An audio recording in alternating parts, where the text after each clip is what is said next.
Welcome, everybody. It's the 2nd of August.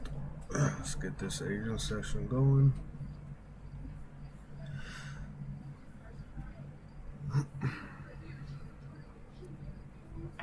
Hi, Mitch.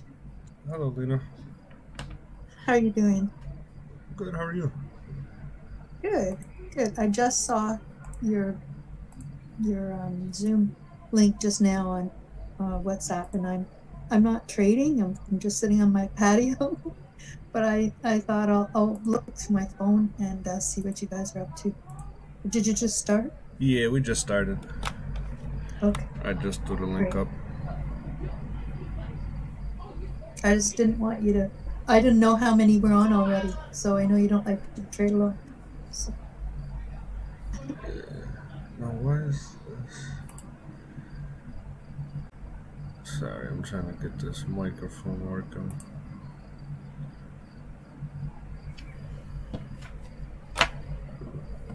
Did you trade this morning? Yes.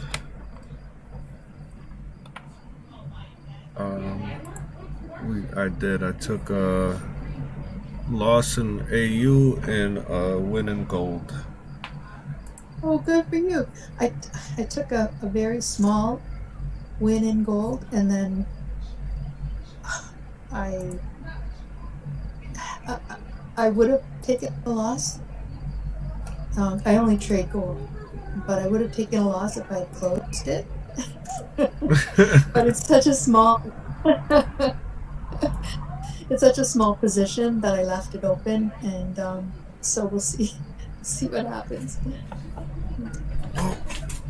We're gonna get there. Well, I didn't look at the higher time frames enough before I put in my position, and I just woke up late, and just sort of did one of those, and it is what it is. I should have done more thinking before I placed it, but at least I got a little bit of a win on gold. How do you find it trading two currencies or two assets? It is, since it's AU, it's easier than you think, or than I would have thought. Because I place my trade in AU and then just let it do what it does because it moves so slow. And then I just focus on. Like you don't question yourself after that. No, I mean I've watched AU for so long that I don't question myself. I'll just place it and let it go, right? And then since it is two U.S. pairs, it does seem to help because they generally move in the same direction. So if I see one, moving in the opposite direction, then I know to look at the other one, if that makes any sense. Yeah, so it does. So if one doesn't have a good entry, maybe the other one will just see. I was talking to Sammy today, and he was emphasizing again. He said, too many people question themselves after they finally put in their position. That's one thing I've never done, but I do have a challenge with putting in the correct position in the first place. So, but after it's in, I don't question myself because I think, I did all the thinking I could do, and now I've got to stick with it. And so I don't worry. I guess that's it. I don't worry because I only do a 0.5% risk. Some people do 1%, some people do 2%, but there's this guy that trades, and I keep forgetting his name because it's really odd, on Instagram, and he's been interviewed by, a couple of those types of traders that interview everybody. Yeah. And he said he never risks more than 0.5%, and then he never worries because if it goes wrong, it can pretty much go for a long time until and get back to where it was. I thought that was interesting because I did use quite a large account, a couple of years ago, and I noticed that that's what people can do when they have a large account. They can wait till it comes back if they do it wrong, or they can, um, not always, right? But it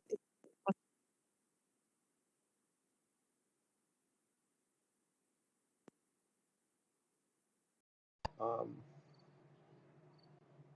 like situation. yeah, what feels good for you and what how you see it, right? So we could I take a trade and it's based off of what I my analysis and all that, and I trust my analysis where some people don't, right? And that's where sometimes it goes, you know, they let themselves.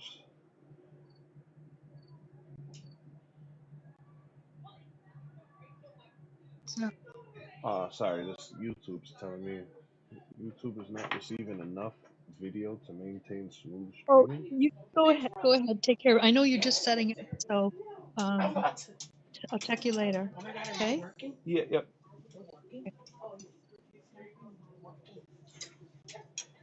YouTube is not receiving enough. Oh, my signal is poor. Why?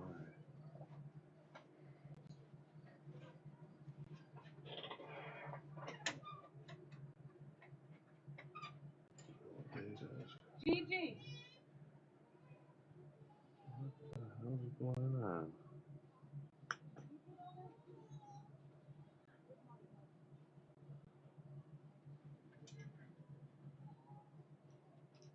My internet's up.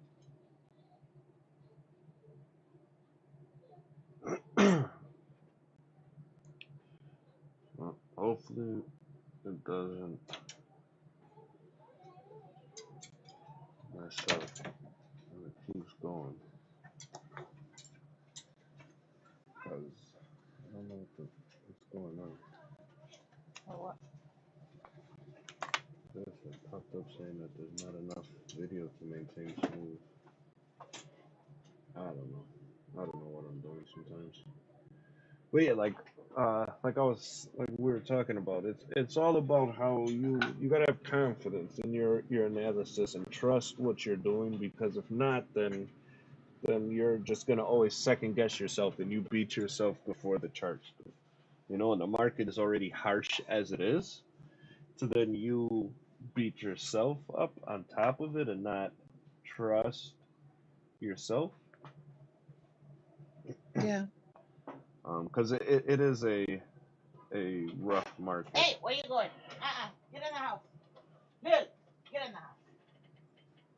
Are you have you ever played a sport? Hurry up. Pardon me? A sport? Yeah. Yes. Or video game? Oh, okay.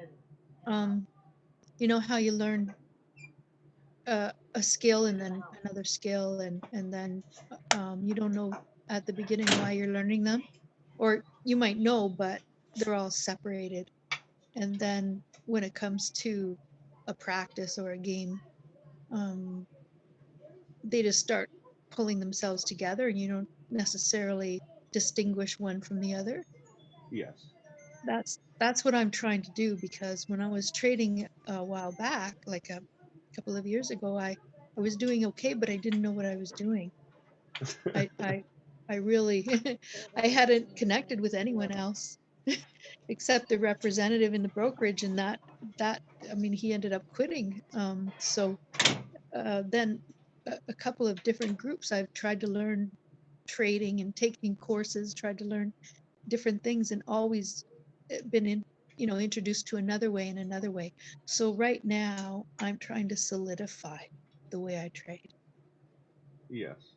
And It, so then it makes me feel and sound like I don't know what I'm doing at all. but no, I mean you're absolutely right. So you have all this this knowledge and this muscle memory, right? So let's put it in the terms of sports. You have the muscle memory. You just have to remember to use it, and that you do have it. And that sometimes comes down to the psychological.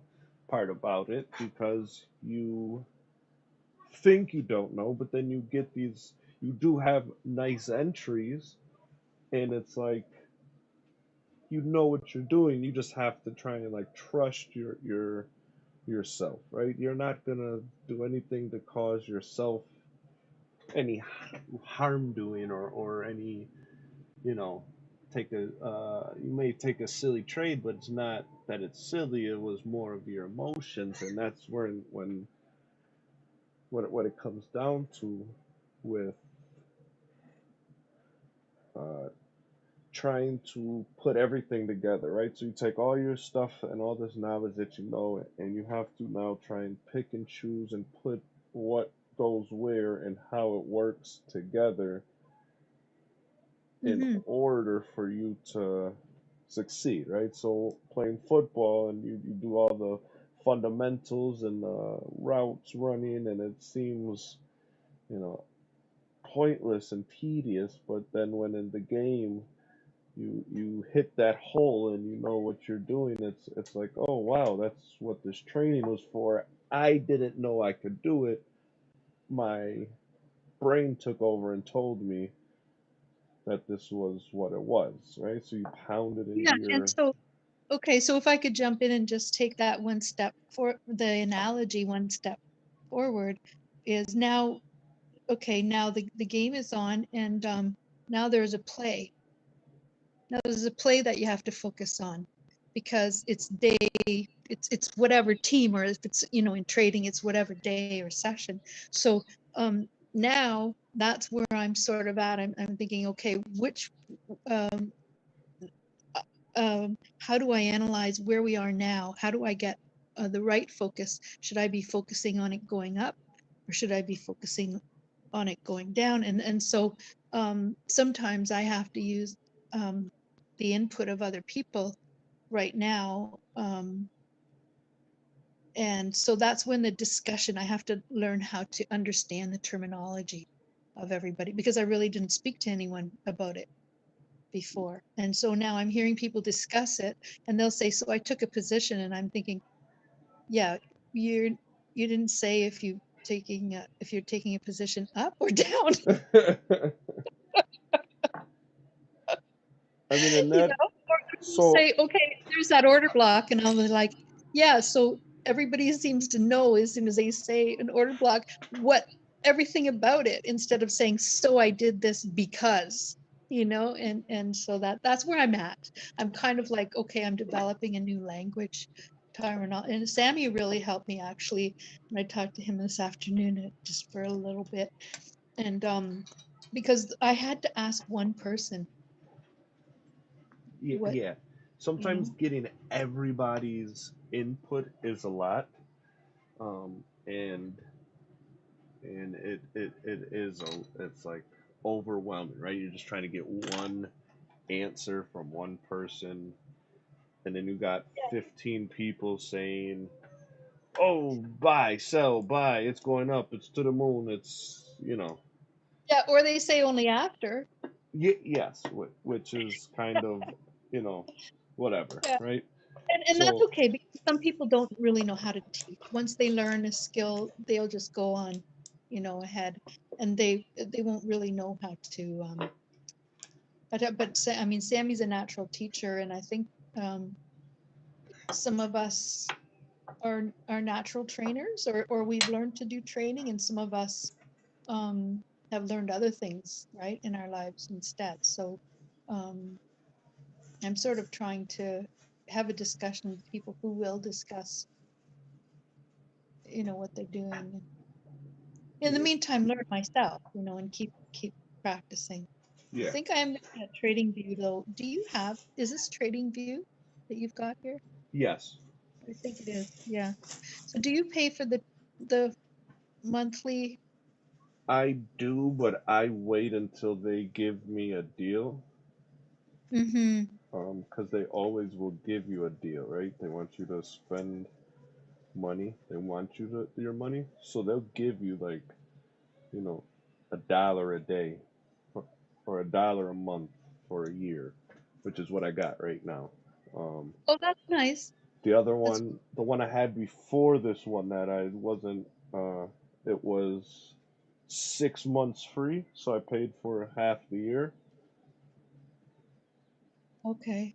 And then you leave it again, do you? Or Um, I like this year, so I just renewed like I think last month or something, but I waited. So I it was up 2 months ago. I waited for them to give me the deal because okay. I just kept ignoring them. They're like, "Oh, take this offer," and eventually it came to the offer that I wanted, which was the dollar a day because I heard someone else get it and I wanted it too. Good for you. Okay. So someone told me they've got the $14 a month one, and someone, you know, anyway, I used to have it. I had it for about 6 months, and then I didn't use it anymore because I wasn't trading with anyone else. I wasn't, I didn't have to. But I think I'm going to get it for the do you call it, for back testing? Ye that I also like it because it's easier, right? So on the brokers, it's kind of hard. You can't like maneuver. I can't just, come to reset it and put it here. I can't shift it like this. So that's why Oh, I like it. And then it gives me so much more tools. It's just to me, it's easier to map out and to do my analysis on it what's your versus favorite thing? um Do you have a favorite thing? One thing that would be the deal breaker on letting it go or keeping it? I honestly just the cleanness, right? How clean the candle is, the setup it is. Okay. Basically that's the seller. And then also I can make these boxes real. I can set my zones quicker than on uh my broker. Oh, nice. Okay. Um, and even like when I'm using because I'm converting, I'm trying to get rid of the broker I have now and go to Dominion markets. Um, Uh-huh. so even going from like messing around with MT5, it's not. I don't like MT5 at all. It's just there for me to take the trades, but Yeah. because I don't like it at all. I had a little argument with MT5 this morning myself. A little disagreement. It's not a MT5 is not a clean it's not a easy to use how you want to use it, right? So I could adjust. So this in MT5, it just keeps printing, and every time you try and fucking move it over, it just shoots back as soon as the price moves, and it's jumping around, and you can't. Here, I could zoom out with one finger. I could zoom in. It's all here, right? I that's why I stick with it, right? Not to mention my through Forex, the broker I use Forex.com, I could trade straight from uh, Trading View. So I'll take a position on this chart, and it'll be my position through my broker,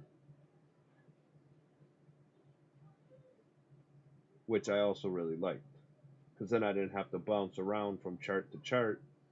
It was all in one chart.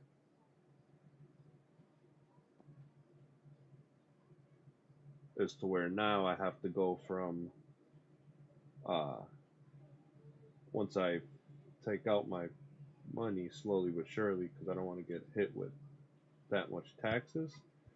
Um, I got to now I'm gonna have to switch back and forth from MT5 Trading View to MT5. Another discover.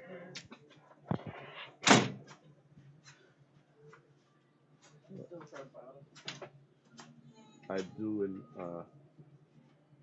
I do like Trading View. I wish I could trade my through Dominion markets on there, but because I want the leverage and I want the and really if I keep the leverage that I have now, I mean I've been using it for 3 years now, 4 years now.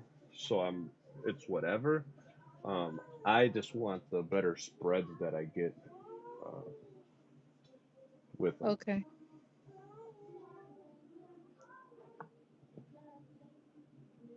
We got some more people here. Oh, one more. Yes, they'll start trickling in. Not a lot of people trade Asian. They don't. Uh, they think it doesn't move, or I mean, it You doesn't men- move, but it does move. You you could. mentioned YouTube. Are you on? Are you broadcasting on YouTube right now? I am, um, Okay. but it's a terrible signal for some reason. The internet in this area has been messing up all day. Hmm. Right now it's got this running slow, so I don't know what's going on.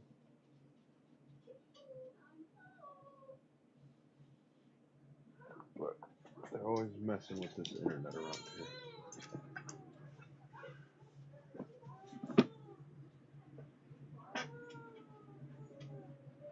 Like a few days ago, it was, I guess when I was out of town, the internet went, the whole 2 blocks was out, but everyone else had it. So It's a drag. the only reason why I knew that the internet was out was because my cameras weren't working. Man, this is a nasty 5-minute candle. Whoa. So are you going to be analyzing your chart at all? Oh yes, yes, yes. Sorry, we started talking. No, no, I'm just, it's okay. I didn't mean you have to. I mean, do you usually at a certain time or? Yeah, normally if there's, I try and wait for people to come in, and if not, then I'll just go ahead and. Okay. Or whenever you do. I'll be ready. This is. See, I don't like.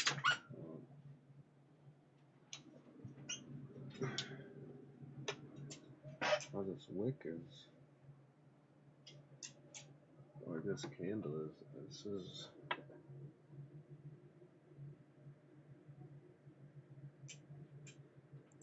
Oh, I think it might just be the broker, 'cause this is on my Forex.com chart.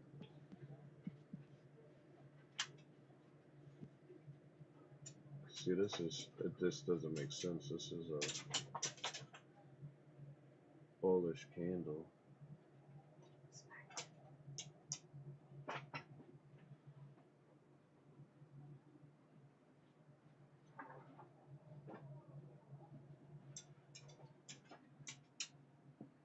you're on my phone right now, so I can hardly see the candles anyway.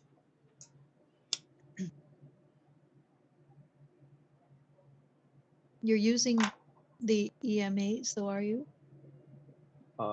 Yeah. Oh, yes. I do use EMAs. I use the 50 and the 200.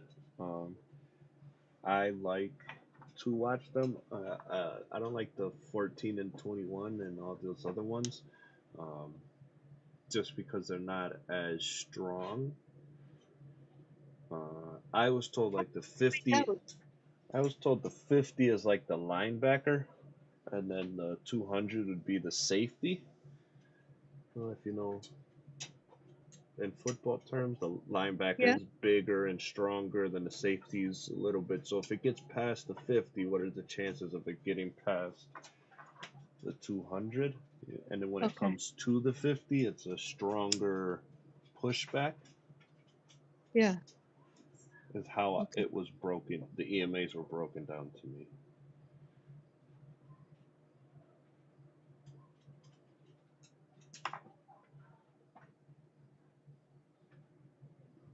Um, right. Well, gold isn't a lot farther from where it began this morning. Well, Yeah, not much. Because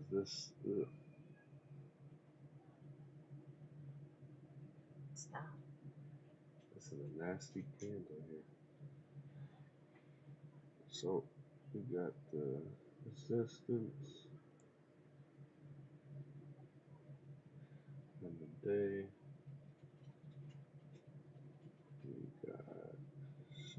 kind of support in here.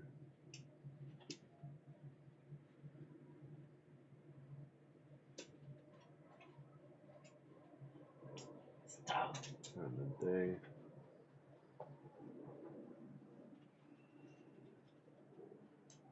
I like the way this is printing. I liked how it printed and now it's printing again because it's pushing down. We got 3 hours left in this 4 hour candle. We're making the wick for the day. Um, and I like to see that uh, just so I could kind of figure out which way we're going before this 9 o'clock candle comes. Let's see the hour. Were you trading last night? No, I uh, Okay. got There in was a late. story. I got in late. We from back from vacation, and I was just rocked. I was I Okay. I came in and unloaded the truck and was sleeping, and then I woke up for about an hour, and I went right back to sleep. I was exhausted. Yeah, there's no trading when your head's like that. It's like, yeah. Yeah, I mean, I was going to, but then I'm like, no, it just wouldn't end right. It just wouldn't. My mind wasn't clear. I couldn't keep my eyes open. I just had to call it. Yeah, it's like driving like that. You know, you're bound to make an error. Yeah, So, and then on top well, of anyway, the, it was 9 o'clock candle. I'd taken a small buy, and then the 9 o'clock candle hit, and Sasha spotted a rejection candle on. I would imagine. I think she trades on the 5 minute, and I didn't recognize it. I mean, I had taken partial profits, so that wasn't the problem. But she saw it, and it was a really good sell. Actually, Sammy saw it too and got a really good sell, and I missed it. So I want to get better at recognizing those things. I mean, Sasha's a sniper. oh, Um, she is. Uh, she gets those pinpoint entries. Like she'll get the bottom of the bottom. Like she'll buy out of on this candle right yeah, here. You know, she'll like 2313, right? Where my arrow is right now on this candle at the 9 o'clock, 9 a.m. She entered there, right? And she gets that whole candle. So she does have them sniper entries. yeah. Um, I don't know how anyone could get them every time like she does, but that's good. That's great. But I didn't see it, so I want to just get better at the Asian one because I want to be able to just take one trade in Asian and get like 20, 10 or 20 pips in case I can't trade the next morning for some reason. And if I can do that, then I can keep raising my lot sizes when I Yeah, do some. I like it because even if so when I do get those moves, even in AU, um, I won't feel so pressured to get that better entry, and I'll just let it do what it do. So I'm okay with uh, a few pips, right? Or if I'm a few pips late to the party, I'm okay Yeah, with it because I have my day started. So I always look at this as the beginning of my day because it's the beginning of the market. Um, so if I start off my day, then I could take the trade into London. Then I'm you know sure. up. I close in profit, then I make some more money while I'm sleeping to wake up and to finish my day off and not Okay. be so worried. Like I don't have to. So this is Asian. So I'm also okay with uh, in AU getting 7 pips. If I get 7 pips in AU, I'm cool with that, right? So I'm also buying it a little bit more. You know, it's cheaper, so you can buy more of it. But that's needless to say. That's neither here nor there. I'm okay with it because I know it's Asian and I know the volume, right? So when it comes to gold, you get 15 pips. I mean, sometimes you could get 30 pips and 40 pips in one candle, but if it only prints 15, I'm okay with that because I know it's Asian, right? I'm not gonna try and force it to go, or I'm okay because I Yeah, and I got find something lack of in. pressure. Like I find that lack of pressure is really nice. It allows me to, for some reason, Asian session, I've been fortunate to be able to scalp, like to be successful in doing a couple of scalps once in a while, and no pressure because I know the next morning I can still trade, but and it's practice, and it's slower. I know it's going to be slower.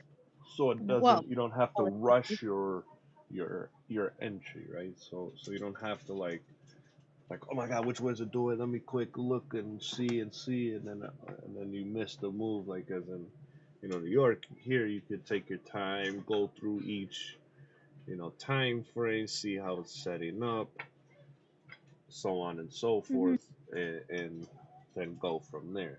That's also why I enjoy trading AU, because I could get those entries and I don't have to worry. It comes. Nice. Because AU moves slow. It's I've never once doubted that. I still love her. She's may not be the Okay. fastest runner on the field, but she eventually gets there. Well, that's good.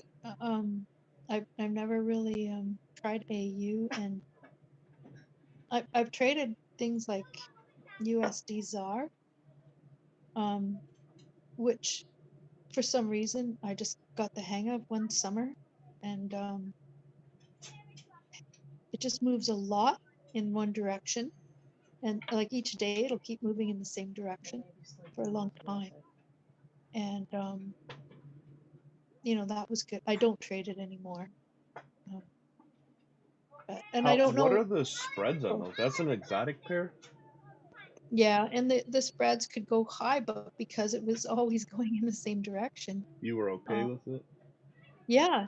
And I think I'm not sure why I stopped trading that. I think it's just because I stopped trading for a little while. So when I got back to it, I was in Raja's group. A friend of mine, Yasser, he lives in the UK, and we talked back and forth, and he had introduced me to that group.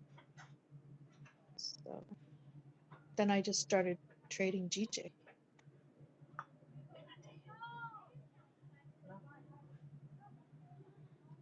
Yeah. When I did mean, you I. join? Pardon me. Sorry, I was just gonna say, when did you join Raja's group? I joined in the beginning of March.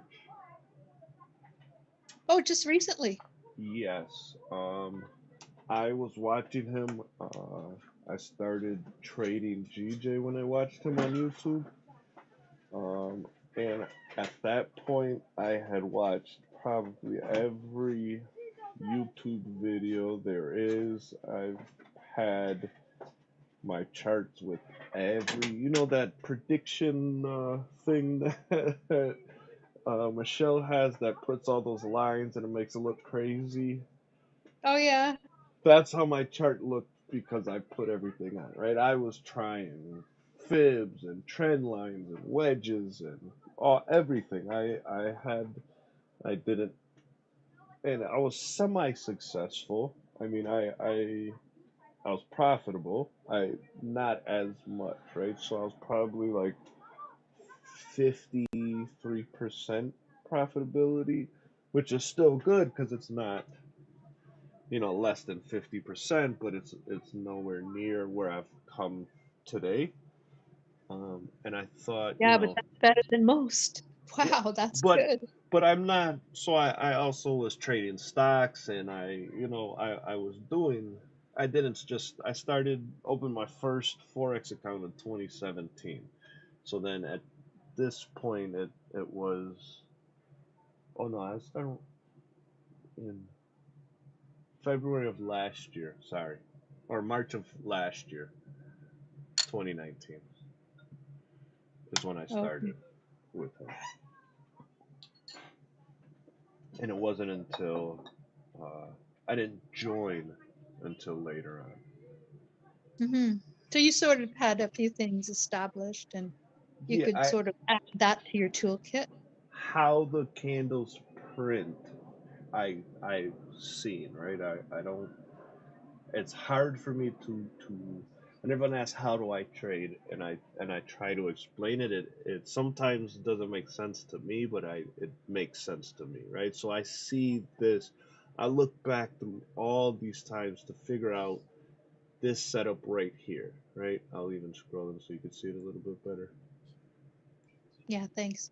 Um, this right here, I've seen this numerous of times, and so I'll capitalize on it. So then it started becoming.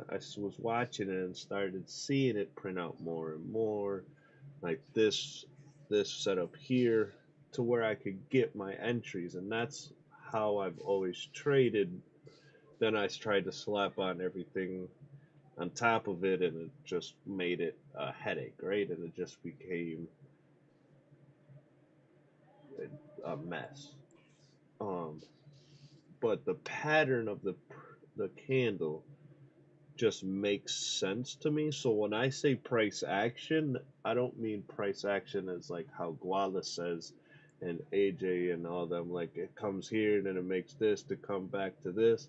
I see this as one clean move. My brain sees this. I look for this to find out where it right here, right? So it did the same thing. So when it prints these,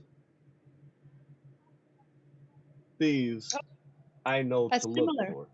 Yes. So that's how my brain looks. I'm looking to see how how the pattern is, because it repeats itself. History repeats itself. Price is the same thing. History, it all repeats itself. So Okay. you could it just you just see it, and that's how I started trading. So now, fast forwarding to meeting Raja, I took the thing I got out of it is our group that we created, and the risk management is what I took. Because even when I was in it, I tried the breakout, which it's a profitable thing. I've always said I need 10 pips per kid. Right? I have three kids. Uh-huh, okay. 10, 10 pips just doesn't cut it. It just doesn't make sense for me to try and only get this move and not that move. The Oh, whole move. I want the whole move, and I want the down move. I want it to buy it up, and then I want to sell it down. And then when I want to buy okay. it up, and I want to sell it down. Okay. I So, so can I ask you a question then? If you recognize a pattern and the pattern repeats itself, I, I understand that, and I've seen that many times. And there are also only so many ways a set of candles can present themselves. Um, it like and just differ a little bit, but you recognize it. Um, then you want to get it one way and you want to get it the other way. So can you pull out an example of where you would enter when you see that last part, the last set of rejection candles at the top, but top on the right? No, farther to the right.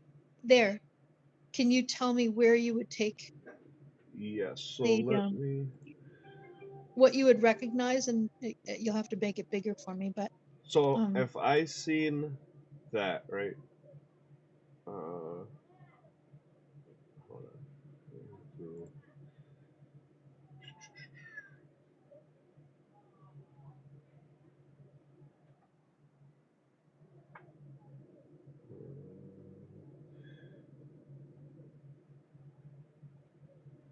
So if I seen this candle print right here, right, the doji in a sense, Yeah. um, as soon as I seen that, I would most 99% of the time would have not. I want to say 75% of the time I would just take a sell on that entry. Um, I would probably, as soon as it closed, I would take it. I wouldn't take a full position because it didn't close strong enough for me. So now I would come down to these times, and then I see this one, and then this half hour is an absolute. Just me not even looking at this a half hour is an absolute beautiful candle, right? It broke up. Yeah.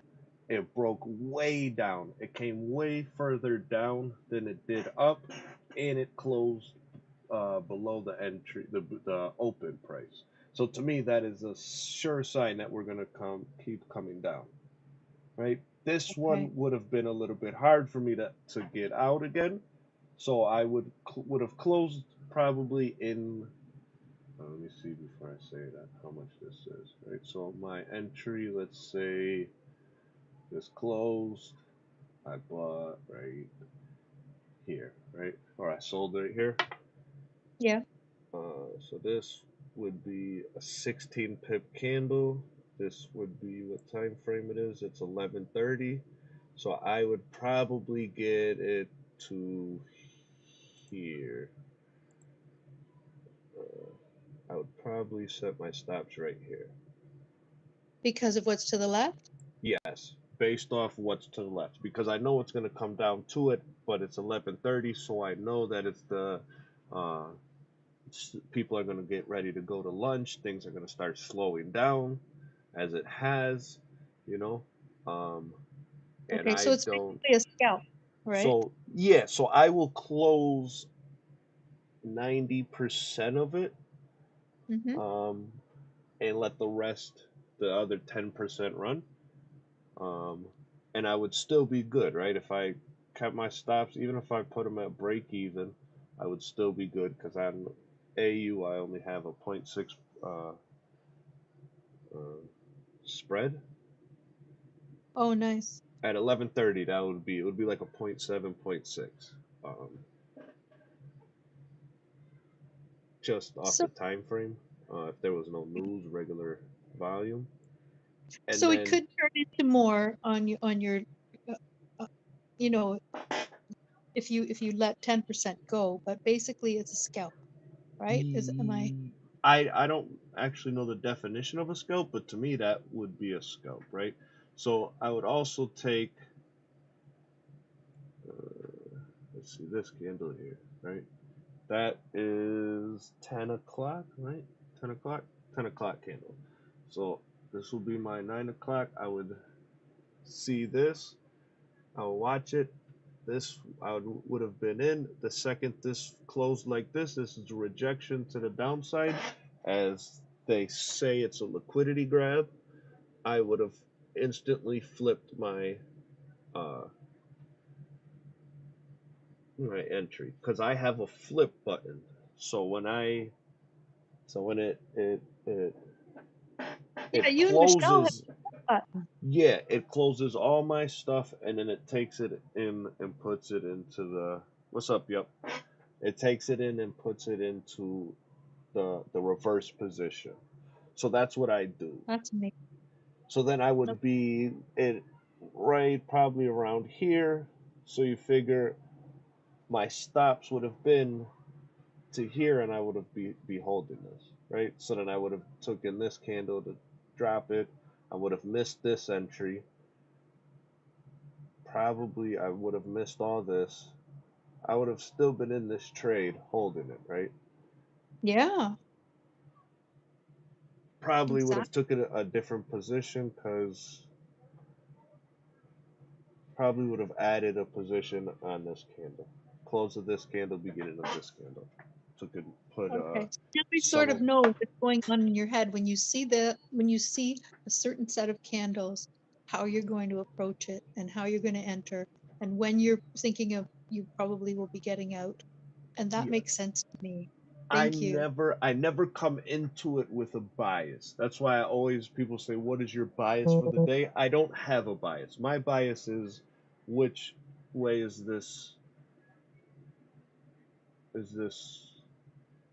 the candle's printing, and that's the only bias I have. I don't care if it's going up or down because either way I'm gonna be in both of them.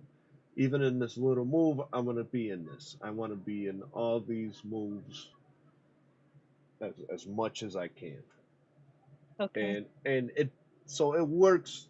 Just this printing, I say I'm like 60 something percent probable, a high 60s, and Hmm. I'm trying to use these fibs and everything else to get further right, so it's to And are get you up. gradually increasing your lot size, or is that like I did on AU and I stopped. Now I'm at a uh, which you don't this have to would tell be me my lot this size? would be this would be the equivalent of mine, right? That would be for on my broker, that would be it, right? What I just sent you in the chat, that would be Uh-huh. the equivalent of it. It looks different on mine, but that's the equivalent to on other Sure. people's brokers, on most people brokers. Yeah, and that's a personal thing. I just wondered what made you like the But when when I I am started, I was using points. I was using like a that, but uh, I would put like a 0.75. You know what I'm saying? When I started right. off. Mm-hmm. So then as more confident I got, the more I would scale up and I would scale up, and then talking with the guy who got me into it to begin with, Burner, and our trades were like our entries were within a few pips of each other, gave me even more confidence to jump to it, because if he's been trading it for years and I could get that same entry as him, then I knew I was figuring it out. Absolutely. Okay. Yeah, that's a good feeling when you can be trading with someone like that and know that he's getting success with that. Yeah. You Yeah. know, I thought you it's were trading alone. Okay. so I mean I don't. It's not even us, me and him trading. So we won't trade like how you and I are, or how we all do. Sometimes, but sometimes I'll just hit him up on Instagram and I'll send him a video like, look at my entry. I entered here. You know how I do in Discord and all that to the. But me and him will send videos back, and then sometimes we'll zoom and we'll take entries together like that. But for the most part, it would be just um, me and him sending messages back to each other. Okay. Or when uh, Mac used to do London or Asian sessions Tuesdays and Thursdays, we'll hop on there together. Um, Mac from Slack. Yeah. Yep. Uh-huh. Yeah, I've been uh, on his a few times. yeah, so I mean, that is so then we'll do it like that, but and then I gradually got up to it. I just didn't. That's why I'm okay with trading slow, because at that, you know, I'm okay with getting 7 pips at that price, right? Yeah. Yeah. So what's going on with gold right now? I'm stopping you from trading. What are we looking at? The half Uh, hour look it's moving yeah, I want to see how this half hour closes to get ready for the next half hour so I could take my entry. because that looks like a rejection. Well, not a Uh, rejection candle. a liquidity grab to the downside, right? But then if you see this one right here, this one closed that same way, but with no wick, and yet it still came down. Yeah. So, but that could just be my broker. That's why I don't. Well, the one that we went through makes a lot more sense than the one that's happening right now. So,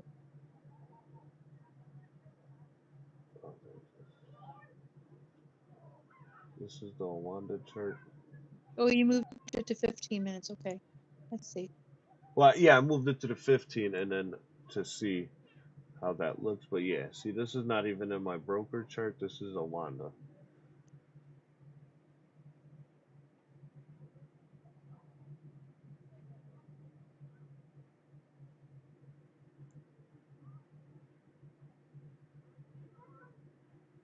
Yeah, so that's how it would be. Wish I was still holding these positions. At least this one.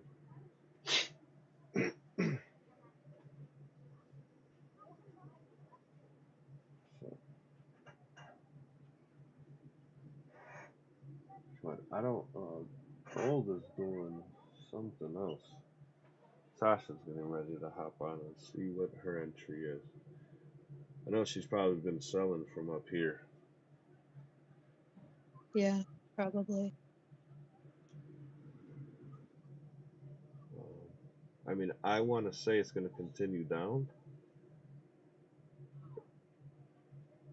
or is it? Yeah, and AJ was saying he is expecting 1858 by getting into the week, and but it looks heavy to me. I don't know right now, and I know nothing goes in a straight line. So, Yeah. Let's see. so has it retraced from the top to the bottom? Then has that retraced about 50%? Sorry, not that top, that top. This top to this? Yeah. Yeah, that top to the bottom, putting a fib on the, yeah, that to, Yeah, we're yeah. at 50% now. Oh, okay. So it could go down a little lower. It could get down to 70% to get a better price, get a better buying price. That would help my sell out, my never ending sell. So what is your Well, I let me look at my phone here at the chart. I took a sell this morning early when I woke up at 1807.36. 18? I mean, it's only 0.02. It's I just put it in because I thought that the 4 hour and well, anyway, I can't defend it. It's not a very good trade. I had a buy and closed it, and it was really nice. And this sell was going okay for a while, and I fell asleep actually. So when I woke up, I was, it was at Oh, FOMO 1812. got you? Um, well, I have no pressure to trade. I really did think it was a good trade, but it was also from my phone, so you Yeah, know. I took like 2 trades when I was away on vacation. Um, through my phone, and I wasn't really happy with how it is. It was hard, but that's just Yeah, like because I'm used I'm to not the gonna computer. trade. Yeah, I'm not gonna trade from my phone anymore. It was this morning, quite frankly, I still hadn't gotten up. I was just, I slept in longer than I wanted to. I saw this trade. I was successful in the first buy, and then the second one, I thought I'll just take one more. And then, quite frankly, I was listening to people talk, and I just fell asleep again. And, but I mean, it's 0.02. I mean, if I lose anything at all, it'll be like $25. So like, it's not. I was nothing to even talk about really. But, I I mean, mean, but not, 25 I bucks mean, but is that a lot. doesn't mean. Yeah, that doesn't mean that. that amount of money doesn't mean anything to me. I don't mean to talk that way. No, no, I get what you're saying. It's not, your account's bigger than what you risk way more. In Because this you said case, you use 0.5% and then you took that even down less, right? So yeah, to me, it would be a lesson learned, which yeah, is yeah. always a Just good. stop playing I'm not around. afraid to lose a trade. Yeah, it sucks. Sometimes, more expensive lessons mean more. But at the end of the day, I learned where I messed up and went wrong.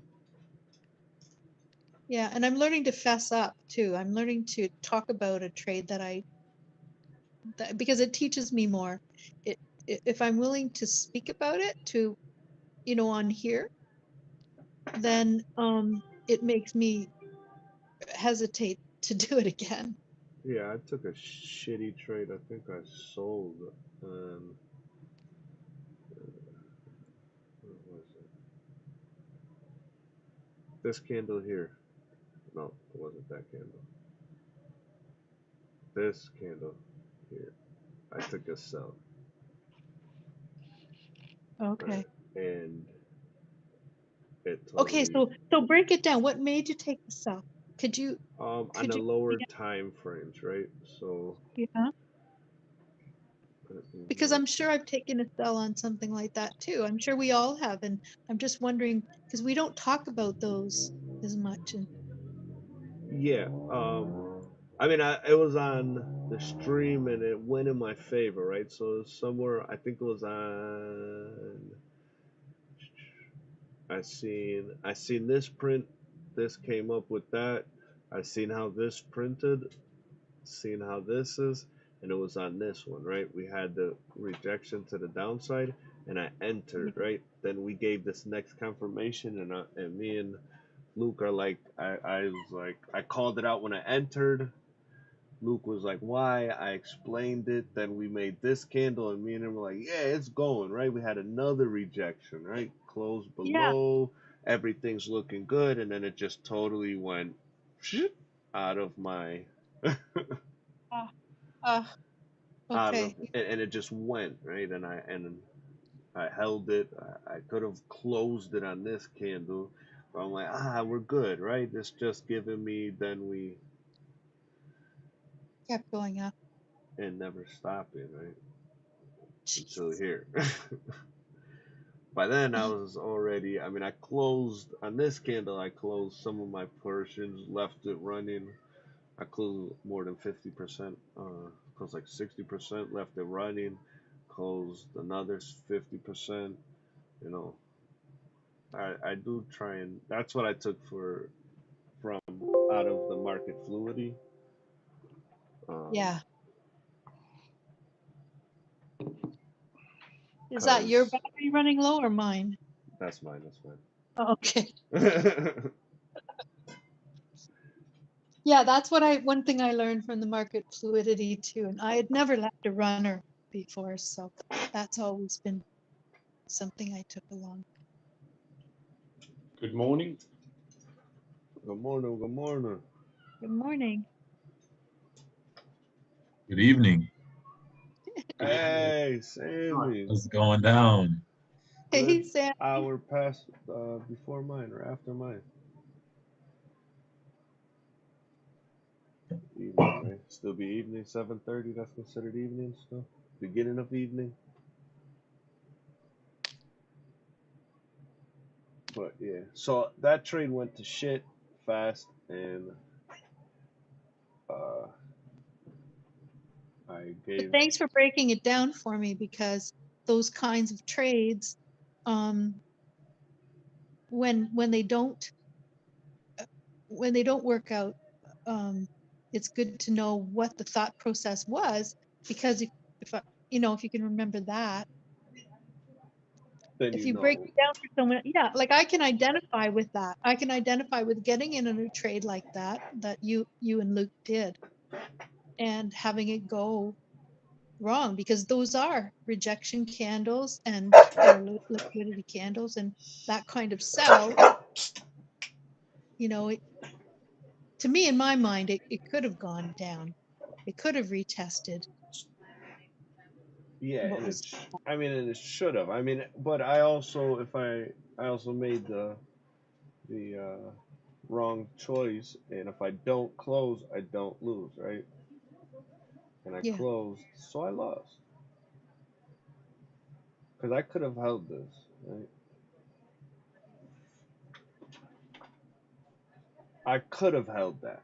It's 23 pips. I could have held it. It would have been expensive, but I could have, and then it would have given me at least something in return, but I didn't.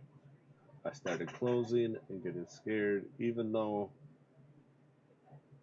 I know she's gonna come down. I know AU's coming down. She's been Did you? falling forever.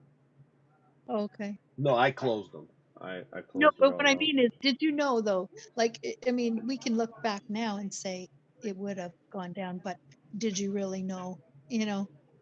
Yeah, I was totally not. I mean that print. After it print like that, I just was so sold on it. Also, we've been in a downward trend for a while now. Okay. Yeah. So, and it's just been selling. I've been trying to get buys, and it's just been selling.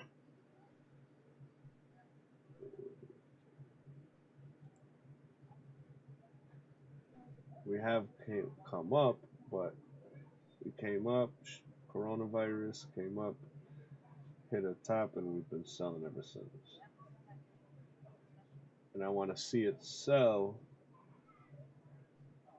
to here so I could take it back up. Okay, but it's to the level that there was some support, actually resistance to the left that can turn into support, right? What in where it's at now? Yeah.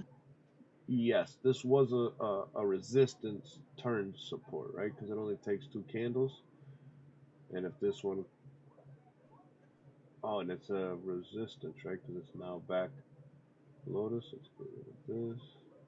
So I really don't know what's happening there. That's actually, Sammy, remember we sort of looked at, we talked about what's happening there earlier today. And again, I wouldn't be able to call it in terms of knowing what direction. Like to me, what's holding up that area right now Yeah. is this candle. My bad, my bad. My bad, my bad. I was trying to get it back to where you were at. I'm Good, done you good. moving it for a second. This candle is holding that up right now. That one Because that, candle. yeah, because looking at the wick, it's almost, I think, as equal as the body. And there's all that bullish pressure in here. And so you can see we're literally just chilling right there. And on top of that, like what Mitch marked up, we have structure. And then also the low of, let me get my arrow, the low of this also matches up with This one. structure to be retested. So it can still come down, but I don't know. It's like she may come up a little and then come down, but until then, I don't know. I feel like I would need to see what this Asia does and what London does to get a better understanding of where she's going. Okay, so you wouldn't go in if it starts going up a little bit. You wouldn't think it's necessarily. Well, I mean, this is a weekly. What were we looking at on it, Oh Mitch? yeah, we're looking at a weekly. Yeah, Okay. yeah, yeah. Yeah. No, so I'm looking at it on a weekly because to show you how Yeah, it's a sorry, my bad. downtrend. We're on the downtrend, but I'm not. So this move would be a perfect swing trade, right? Because we know it's gonna try and retest this, right? I in my gut, I feel like it does because AU always retests. If you look back into all these wicks, it always retests the lowest, the next low, right? It always comes down. Whether it comes down to it or not, it's always gonna try and retest. But I do feel like what is 5 days left, so we're making the wick for this candle to continue down before going up. But this is AU, so that'll take like 6 months. She's gonna take her time. But I Gonna take mean, her sweet time. it's hold on, let's see how this. We'll come back to you, AU. I want to see how gold is.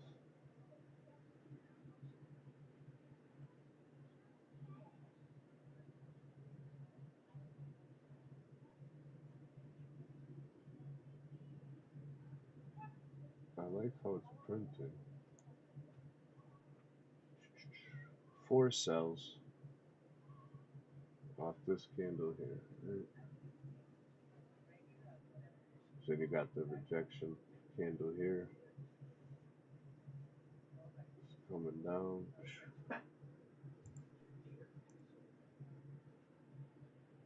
But how far are we gonna come down, right? This to here.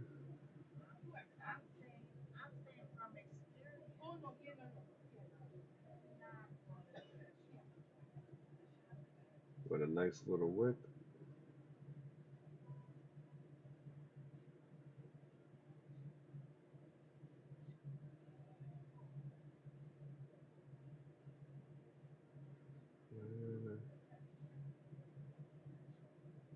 Right. Yeah, you get the picture, right? So then continue up in London.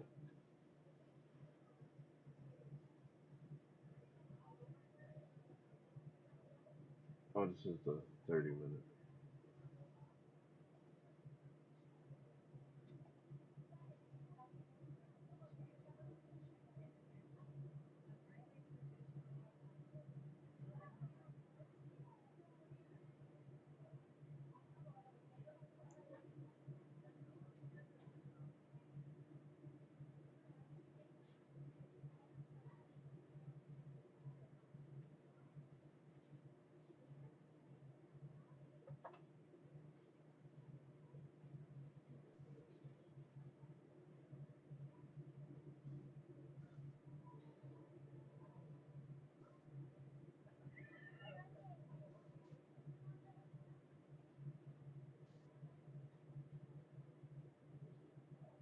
Sorry, guys, I gotta do this real quick.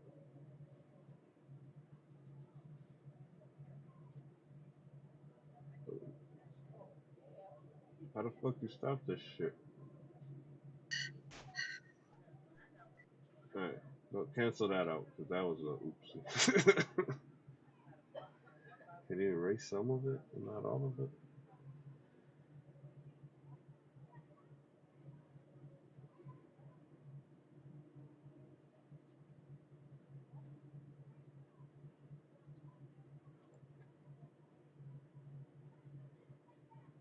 Tested that 50% to come down.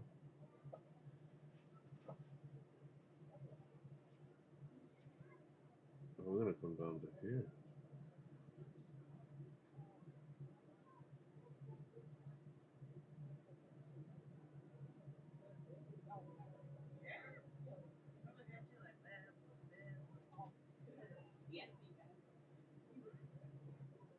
What do you think, Sammy?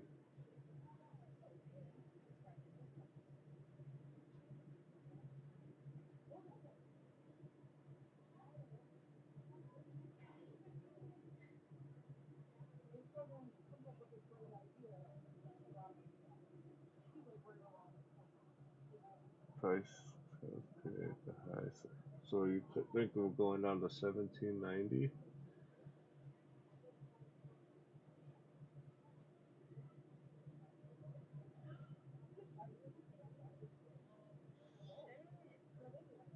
I mean, that falls in place with the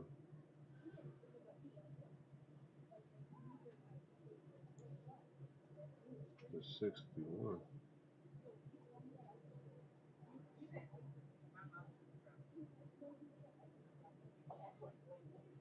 I want to see if we can. It'll give us another chance to get in.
Were you talking all this time?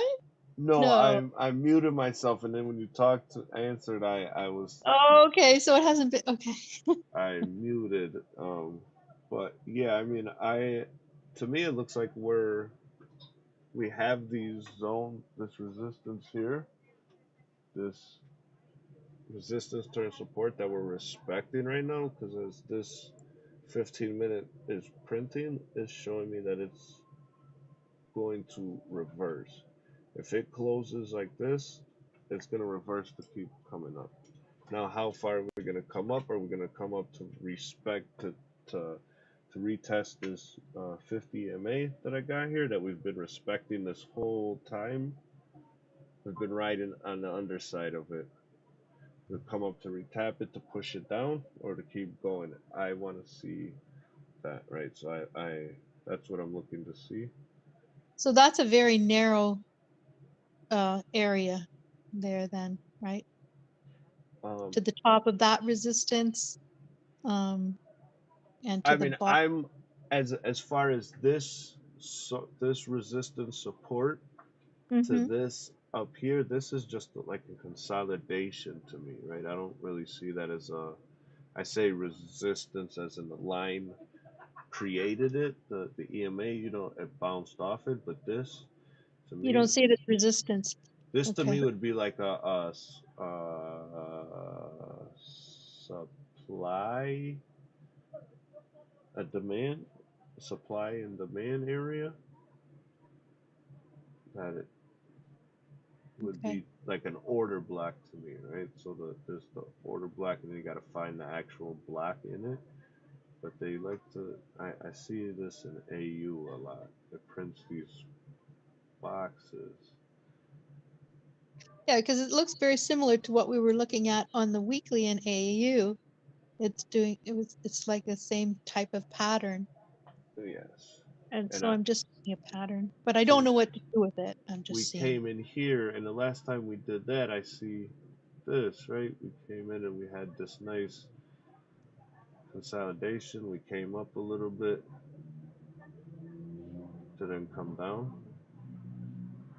Just so let's see if we're gonna come up to come down right around this time. Okay. Sammy, any thoughts? On gold, honestly, I think it's gonna break that low that we made. But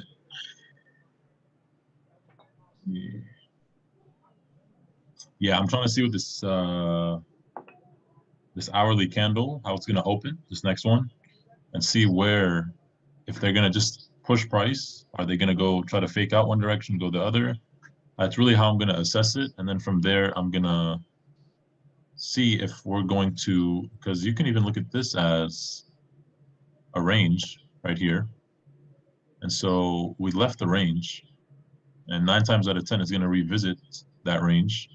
And so, right, we're kind of like right there on the edge, maybe near the middle, it'll retest it, right? Maybe here. But you definitely had some strong momentum come in, and right, because we pushed up, breaking this previous low, and then we came back to these same lows here, and we pushed up and broke this low, and then the next time we came down, right, we broke that low. And so there is bullish pressure resting here. So we just really have to see how it's going to react near here. Are we going to get some more pressure, or is it going to just, slowly break down? And that's all I'm looking for right now. Long term, yeah, if you want to go to the 4 hour, look, you have that big, fat engulfing candle right there. So we want to see if it's going to be respected, or if a 4 hour is going to close below that level. If it closes below that level, just wait for a pullback, and this baby's going down. So we just want to see, are we going to respect this? And that's it.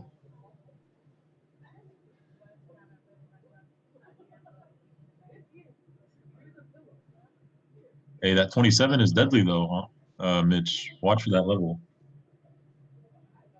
The 27. Minus 27. Yeah. Every time but I feel like if I watch it, then you'll never get that entry. It doesn't get there. It only gets there when I anticipate the 61, right, and vice versa. Kid you not. Yeah. I kid you not. It always happens like that, and I don't get it. I don't get it. It just fucking Yeah. hates me. They're mad at me.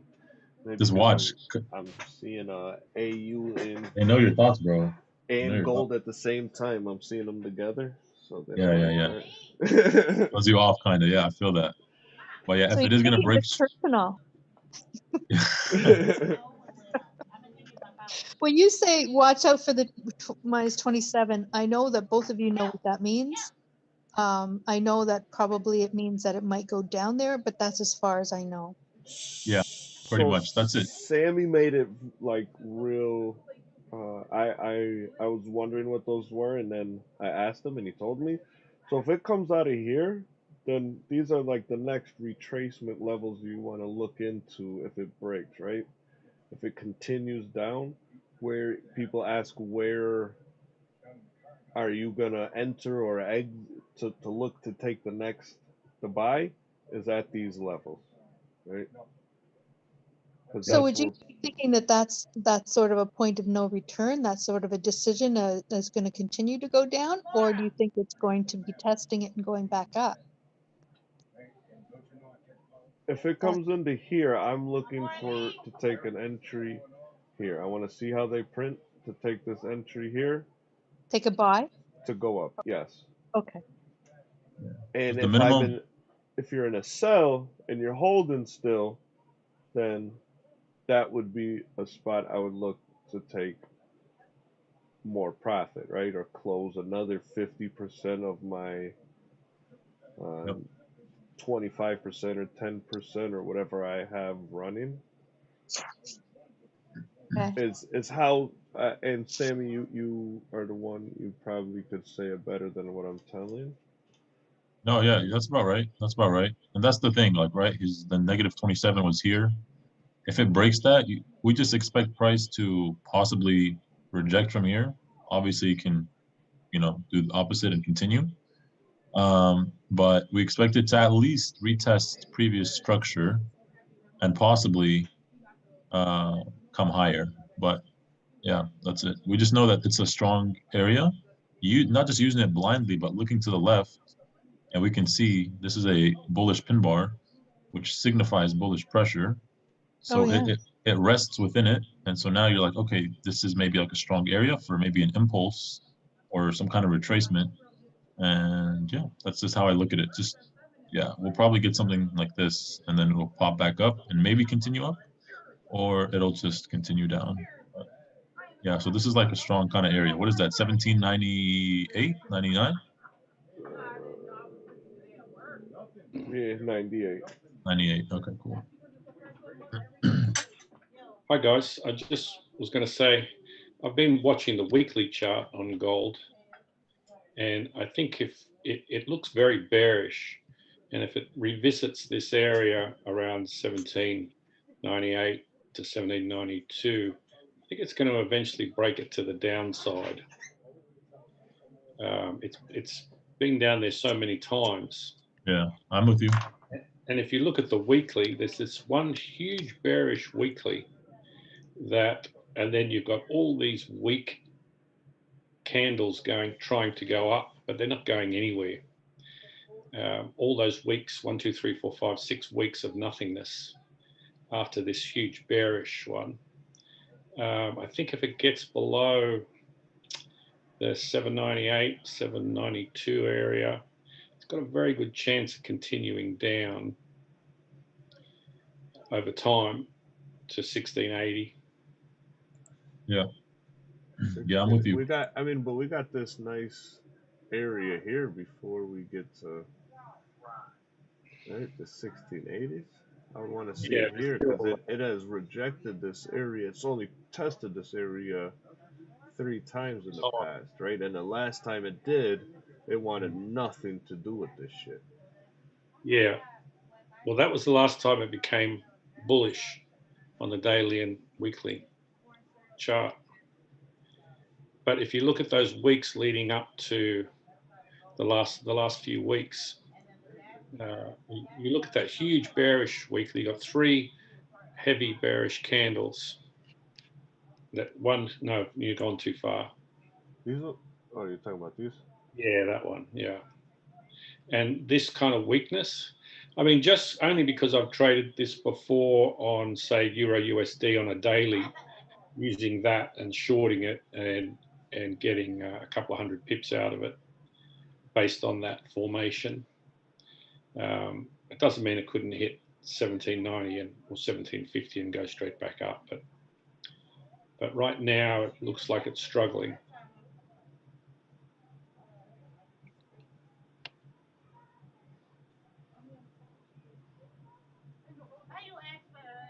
So this setup doesn't look like what's going on right here.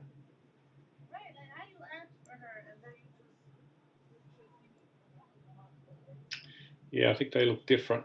Get rid of, they look different. Oh, just because of that You huge have bear weekly. bullish, Mm. bullish, bearish, bearish, bearish, bearish, engulfing bearish, engulfing bearish. Mm. You know, Nice. I didn't even see that. Good stuff. just how they're printed, right? That's just me and how I could be wrong and it could be absolutely,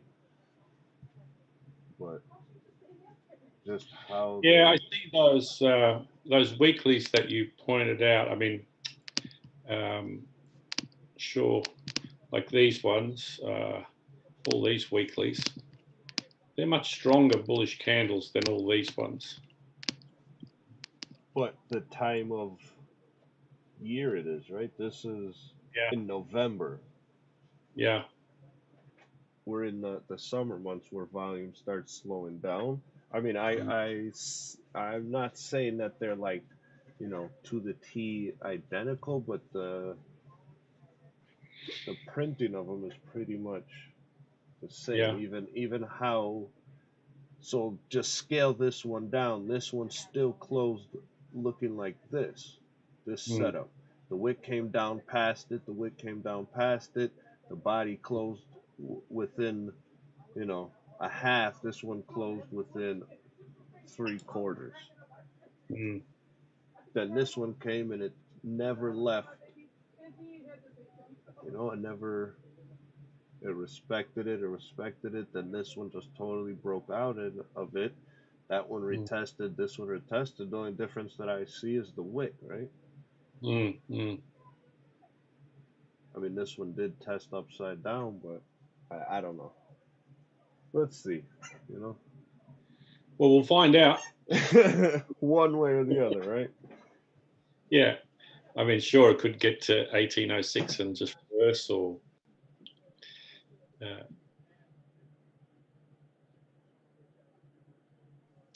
a lot of money going into crypto now as well. I don't know if that has any effect on it, but I have heard people say that, like, uh, you know, Bitcoin can be the next gold. Not saying that a gold will be eliminated, but it would be another asset where the rich fucks put their money into when they get scared. But who knows with all these until the governments get their a hold of it and they're done on this war on crypto. yeah, Because yeah, it's the not just government. one government; it's all governments together. That's, Oh, yeah, so it's until one of them have their hold on it. It's pretty much who knows at this point, right? Because I literally seen a Bloomberg post last week talking about there was a video of them rolling in Malaysia, rolling over the miners' mining systems, right? So yeah. Well, the governments are going to want to get their cut. That's for sure. yeah, and until they do that, the value of it is nothing. It's what it is, right? It's a meme. It's uh, a fad. It's not because there's no way to It's tell imaginary, where. bro. It's Yeah. Yes. imaginary. It's imaginary until they regulate that shit. Yes. Basically. Because look, they want their piece. This is how they usually do with new shit that comes out. It blows up. They're like, oh no, no, it's nothing. And they see people making money off of it, so now they ban it, and they restrict it, which they did. And then the last stage they hop on. So that's the whole reason why all these cryptos are like coming down. They want to get the same price, if not better, than people earlier. Like if you think it's not going to go to those lows again, people are going to be crapping their pants when it's like back to lows, and they're like, oh my god, it's worthless. And literally within probably a couple hours, you're going to see it blast like 300, 400%. They're like, oh my god, I wasn't in it. I just But get to I'm sell waiting for money. that. It has to be something crazy in the world that's going to happen before they like do that. So till then, we're just waiting. Oh shit. Oh, that's the 8 o'clock candle.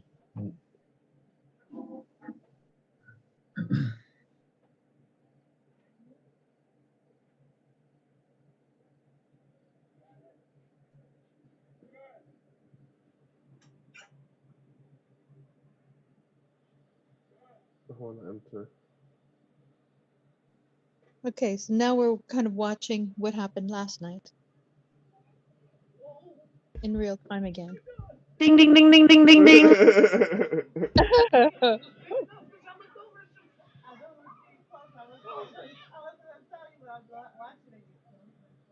Hi, Michelle. How much you want to bet Sasha got a sniper shot on this one? Sasha? Sasha called 1811 a long time ago, 8 hours ago, 8 more hours ago. I just messaged her. I'm like, here we are at 1811. Yep. I like how that 5 minutes. What you looking at, guys? Is it gonna be bull or a bear? It needs a little bullish momentum to go further down. But that 1 minute candle scared the shit out of me. That shit just shot. It looked a little scary there for a second. Yeah, on the 1 minute, that looks crazy. It's rejecting for some reason, isn't it? That looked like a news candle on the 1 minute. it shot. It was like just because it was printing so slow. We had we had a full conversation sitting here, not caring about the movement, and then bam. Exactly. We're all at the daily pivot. I don't know what to do with this. Tommy, Mr. Expert, advise us, please. I don't know anything about pivots. but if it's gonna come But down, it should come down to 109. If it's gonna go up, we should clear near 1815, maybe higher. I don't know. I can't read the direction yet. It looks like it wants to go up, right? Like on a mm, 1 minute, it kind of broke structure. It came back, retested, all that good stuff, but I don't trust her yet. I'm still holding my sells from earlier. Like I entered again at the highs. yeah, me too. When Michelle said, "Go back to sleep." So where were the cells from? At the top, where it reversed From 1813? Yeah, from 19. like new like 1 o'clock New York time, Yeah, 19. Oh, okay. 19. Yeah. Want to play at the edges. You got them, Sammy? We were not talking at that time. That's good. I had No. my mom here, yes. I was like, "Oh, mommy, what happened?" I saw it like the momentum was slowing down, Yeah. and as soon as it broke some structure, I was like, okay, cool. Took Mhm. the risk, and yeah. Yeah, once it started going down, it started melting. I was like, not bad.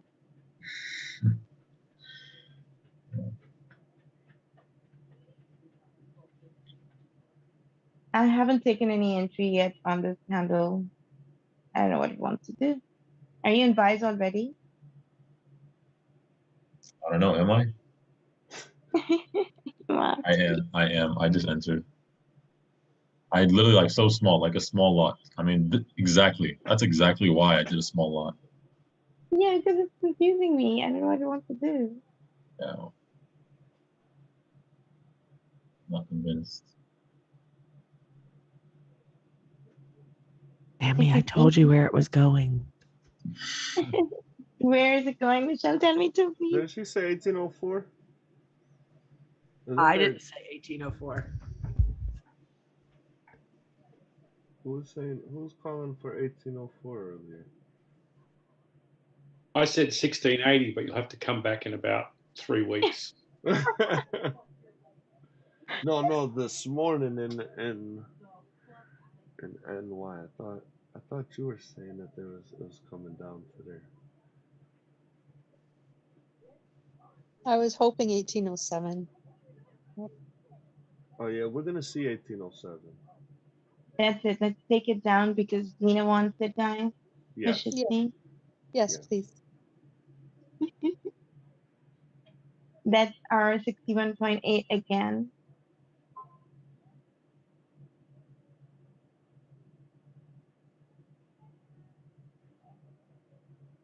That's it.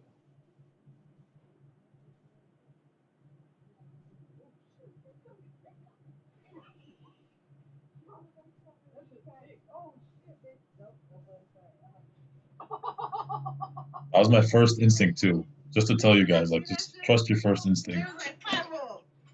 What was that, Sammy? I'm saying that was my first instinct too, that it would pop up and like sell, or just sell in general. Yeah, And I'm just saying, like, just to go with your instinct.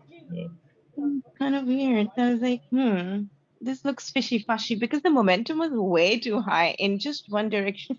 Like, yeah. They have to bring it down. hmm. Well, will it give us an entry to get in it?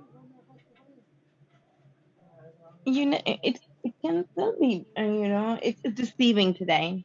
Yeah, she's deceiving. Yeah, it's deceiving today.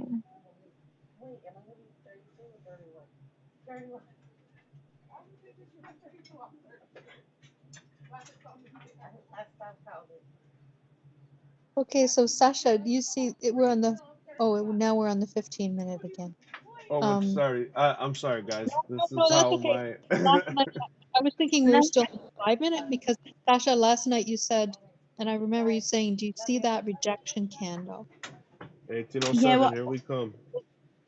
exactly. It's dropping, and I am expecting it will flip from somewhere here, but I'm gonna let it drop because I'm already in cells. I'm not taking another cell. It's too low for me to take another cell. You're already in sell. Oh yeah, from the other, from earlier Yeah, today. 15, 18-ish area. Yeah, I'm already. which is a very good entry. Yeah, I was just watching it. It's not a big lot or something, but I took it earlier. So I'm just watching the level right now. And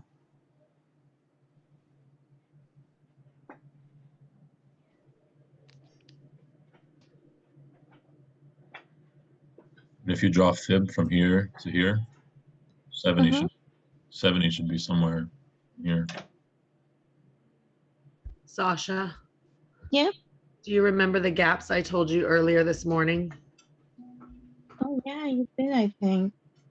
Watch them. What was that? What exactly was the number? By the way, yesterday also it made such obvious gaps while pumping up at one time. I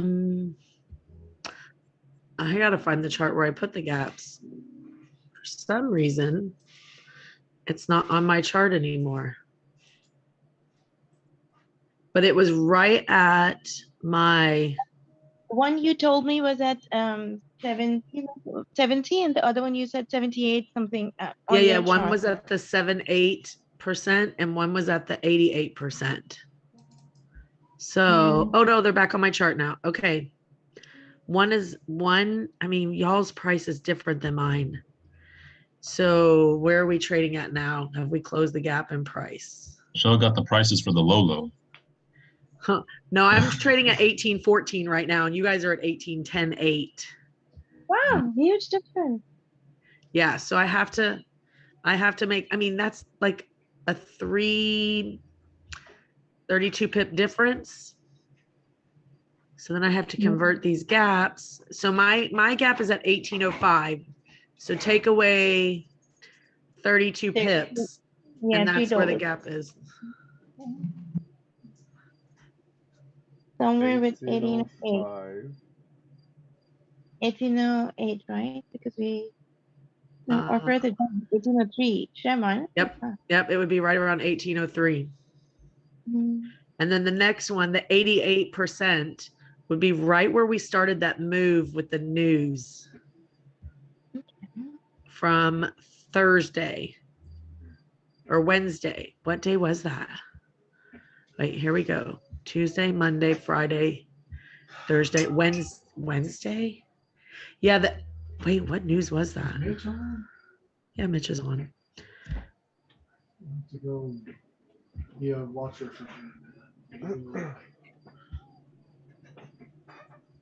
I don't remember. I just know it was at the bottom of this move. Check out the 15-minute candle. Wick top from the top wick and from the down, both of them in small body. What are you trying to tell us?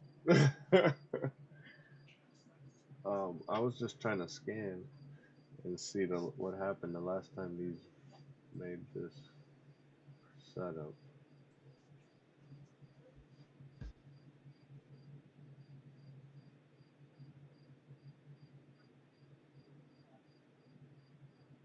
You're trying to find another time that those candles lined up like that? Yes, to And see how I could capitalize, right? The only thing I could kind of see is here, but they're not printing the same, right? Without it off the top of my head. I'm seeing more and more that you're a real pattern guy. You really look for patterns. Because price always tells you what it wants to do. Yeah, Right? makes sense.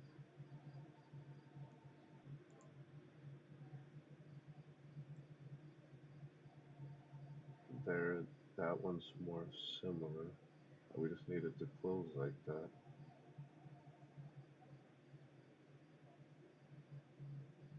What the hell? Sami, are you praying in your heart that it's gonna go up because you entered to buy? Oh no, I'm out. I don't hold it like that. I want to know if I'm right or wrong quick. That's it. I'm out. Like literally, it was 10 pips and that's it. I'm not.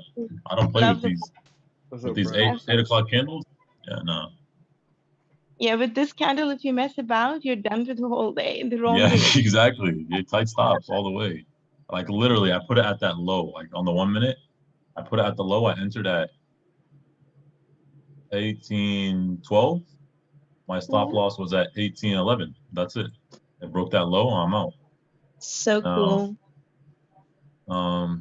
yeah, but I think I'm taking notes. drop down to 18.0. 7. It should come to at least 18.10. 1807. That's where we're coming. Yeah. I'm looking at like 18.08, 18.07. Yeah, something like that. just till Lena gets out, then we could go back up, right? Okay, bet. We got you.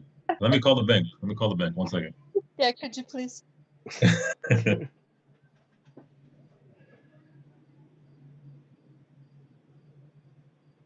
But yeah, I mean, I like to buy in this area. Right? My goal. So Yeah. 1807 is, my husband always says Asia moves 70 pips. And at 1807 is the 70 pip mark from the top of Asia. Unless it changes around here, then you got to go 70 pips the other direction. There you go. Hey. That trapped me yesterday. But hopefully this is on the downhill side. I'm going to but- get 70 knocked out quickly and take a nap. I mean, Sasha, what did you Yeah. think we were coming back down here this soon? I was, by the way, very much looking into sales. I did not see straight away for some reason 1858. I'm sorry, but I didn't. So this is one of those examples that if anybody got trapped in the news that happened yesterday, this is one of those examples where 24 hours later, it will let you out if you just stick with it, which is less than 24 hours right now. But I mean, it's not 100%, but gold is pretty forgiving if you're patient enough. Yeah, but what happened day before, 2-3 days last week, it continued for 3-4 days and halt us at the top with no retracements. Those are the scenarios you want to avoid, and you don't know when exactly they're going to be there. Yo, like imagine from that big drop from 1920, if you were holding it, you're like, nah, it's gonna come back. Oh, no. I didn't hold it. My husband and I held it in January. We were short and long. We were in at 1917 and it kept going down and it never went back up. Of course it did now, just recently, right? But it never went back up and we got out for like 1,000 pip loss. Yeah, it was horrible. Yeah, it was like 1,000 pip loss. We closed it. It Wow. was not good because we had the idea. So like we don't stick to one, like we have a bias, but we know it's not 100%. And then we do have a threshold where we're like, all right, we've reached the threshold. Right. Oh, we're coming But down. after that, Michelle, I'll never be able to hold again, if you know what I mean. We're coming down to the negative. I'll literally be scarred. Yeah, You would seriously. be scarred? Yeah, honestly, like I need some time to recover after like that. Like there's been a few occasions in my career, in my early development, where like, things have happened to me in trades where I'm like, I need to take a break. Like that was too much, like the emotional roller coaster. Yeah. But we were short at the same time as we were long. Oh, you're hedging. Okay. But our shorts were not as strong as our longs. So we did take a net loss. I see. But it wasn't like a whole at least you guys knew to like just kind of react and okay, hey, let's mitigate this. Yeah. No, there was a guy in the market that tried to help me. I say that with air quotes. And I was down 800 pips one time. And he's like, don't worry, it's going to come back. And day after day, he was like, it's going to come back. Don't worry. And I at 800 pips, I was like, I'm done. I'm out. I got out. And then within 14 days, it had recovered everything. And I was so mad. I was like, but he's one of the guys who I believe was like manipulating my trades, like manipulating me and hedging against me because of the way that he would get me to trade. And was insistent on knowing where we were and when we were in and when we were not. Everything I was doing, he wanted to know exact levels of everything. And then I was losing money. And I was like, this isn't working out for me. Yeah, it's so bad. You should, Michelle, you should never be that weak. Well, and I just, he was like, I've been an analyst for so many years and I can help you.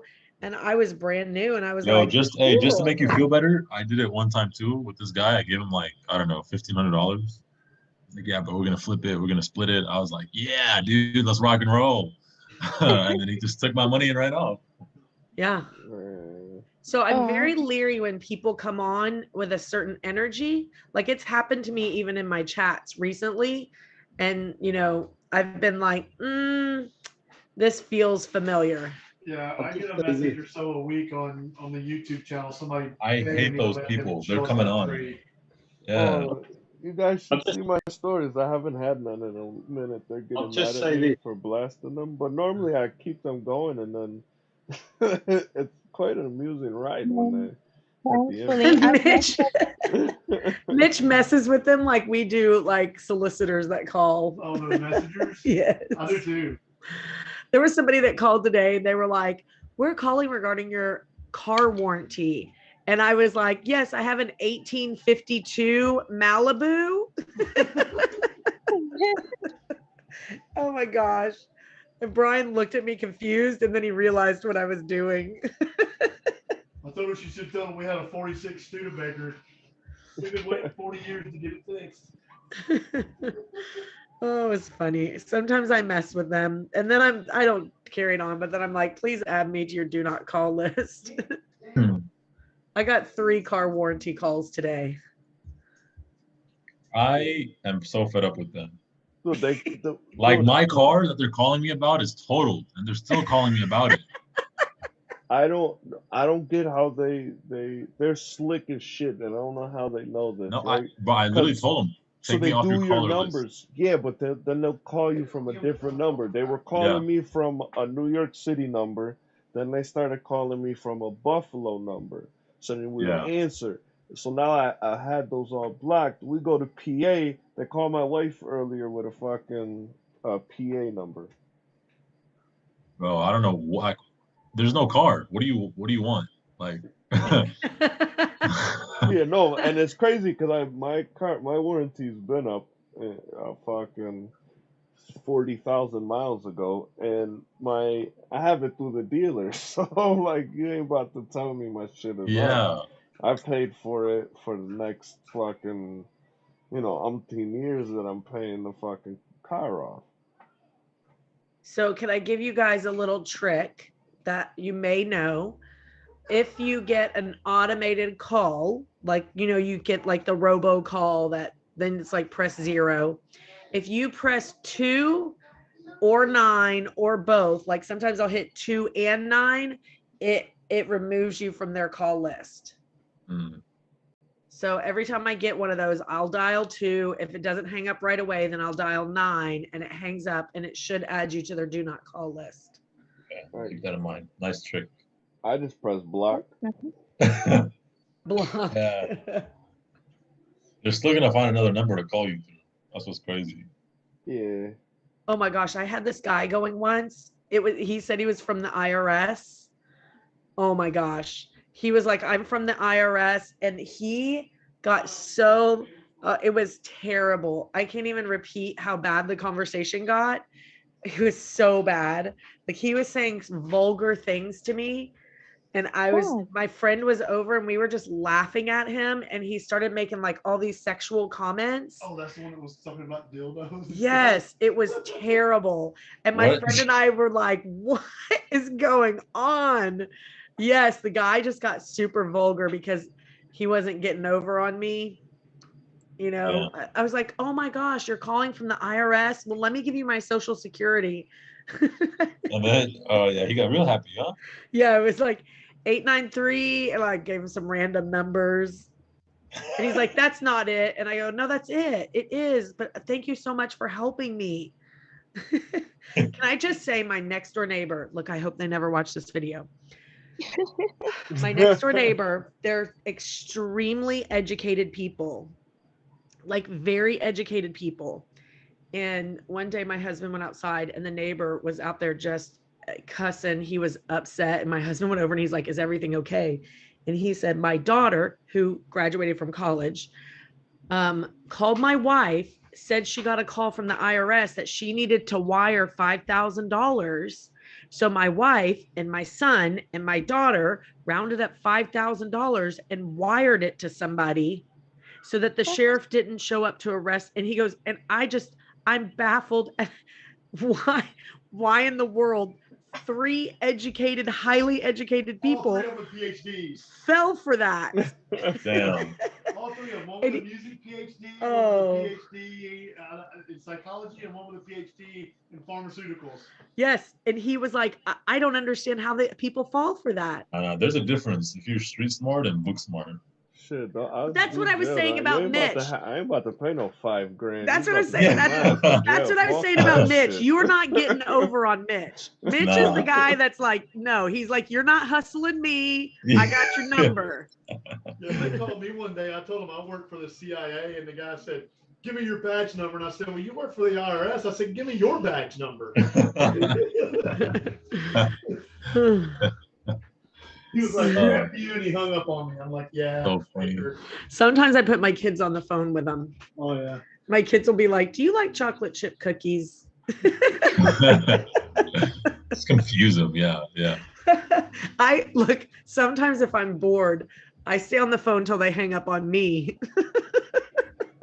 Yeah, I shit. If you catch me and I'm fucking smoking and bored, I keep y'all going. Shit, I have fun with it.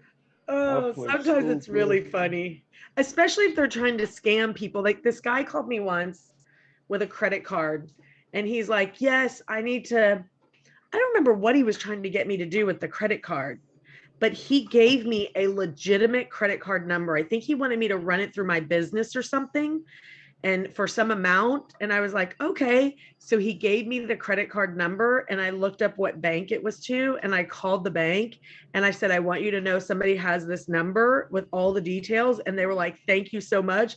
That guy got pissed because the card got shut down. He was so mad at me. And I was like, I didn't do that. I legitimately ran the card. I don't know what you're talking about. And he's like, he started cussing at me. Yeah. And I just played stupid. I was like, I promise, sir, I tried to do it. It's not working. It keeps saying it's declined. And then he started cussing at me. And I just laughed. It's the best when you play back with them and they're like, damn, I just wasted my time. Yes. And now your credit card that you stole is locked up. I want to see it tap into 1808 700, something like that. I want to see how it reacts to that. I might. What is that on the fib? I'm watching it very carefully as That's the well. It just 27. The 27. That's a Negative. Oh, my fib is not the same as yours, Mitch. No, he did it. He did one backwards from I did it backwards. He didn't do it to the low. To but find a that's retracement. Yeah. But if you do it from the low to the high, it would be the 79. And then what Mitch is doing. I'm trying to find a retracement on this move right here. Okay. Yeah. Flip it. Flip the 0 and 100. 79. Oh, that's how to flip it that way? Yeah. Usually, whatever has happened in the Asian, the move is the opposite. So it was already very bearish with the Asian Open, and it kind of deceived everybody that no, now I'm turning back bullish. Whereas it didn't, and it continues to fall. You see, everybody. But I think it's gonna reverse from one of these points. I don't think in the Asian it's gonna continue to 90s or so. What do you think? I don't know, honestly. I got to see the momentum that's going to lead up. So Sammy, you called 1804? No, 1808.7. Okay, that's right. It just rejected off the 78. Yo, man, Mitch, put this on my fib, that's the 618 level. Start your fib from the low. Start your fib from the low and take it to the high. That's what I did. I think so, yeah. It should be, yeah, see? There you go. And it just tapped it. Why does my fib look different? I'm on Oanda. What time frame you on? Let me see, what time frame are y'all on? An hour. On the 1 hour. Let me do that. See if I come up with the same. Yeah, mine still looks different. Hmm. From the I low love the all the way movie. to the high, mine,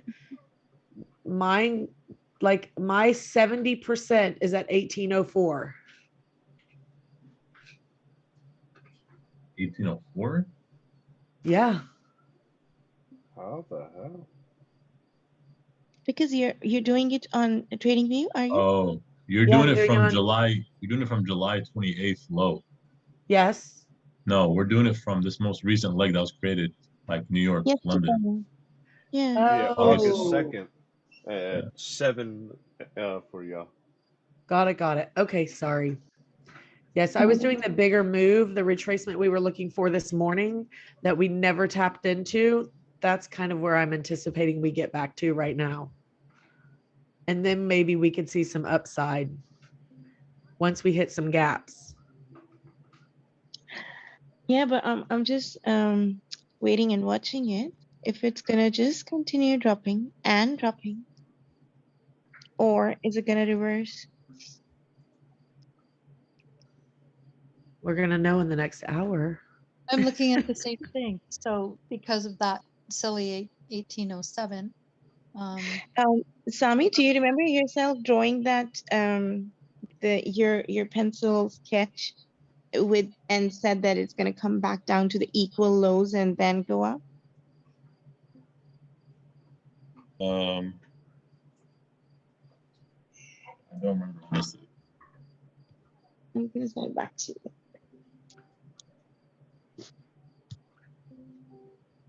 Ah, I see. I see. Yes, yes, I remember. So yeah, that was a possibility that I was thinking of. Um,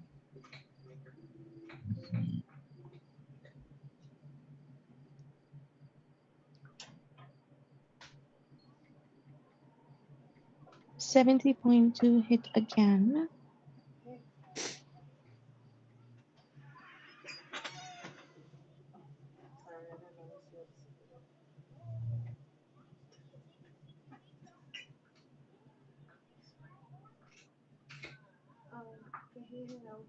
yeah, yeah, that right, that same area, 1807, 1808.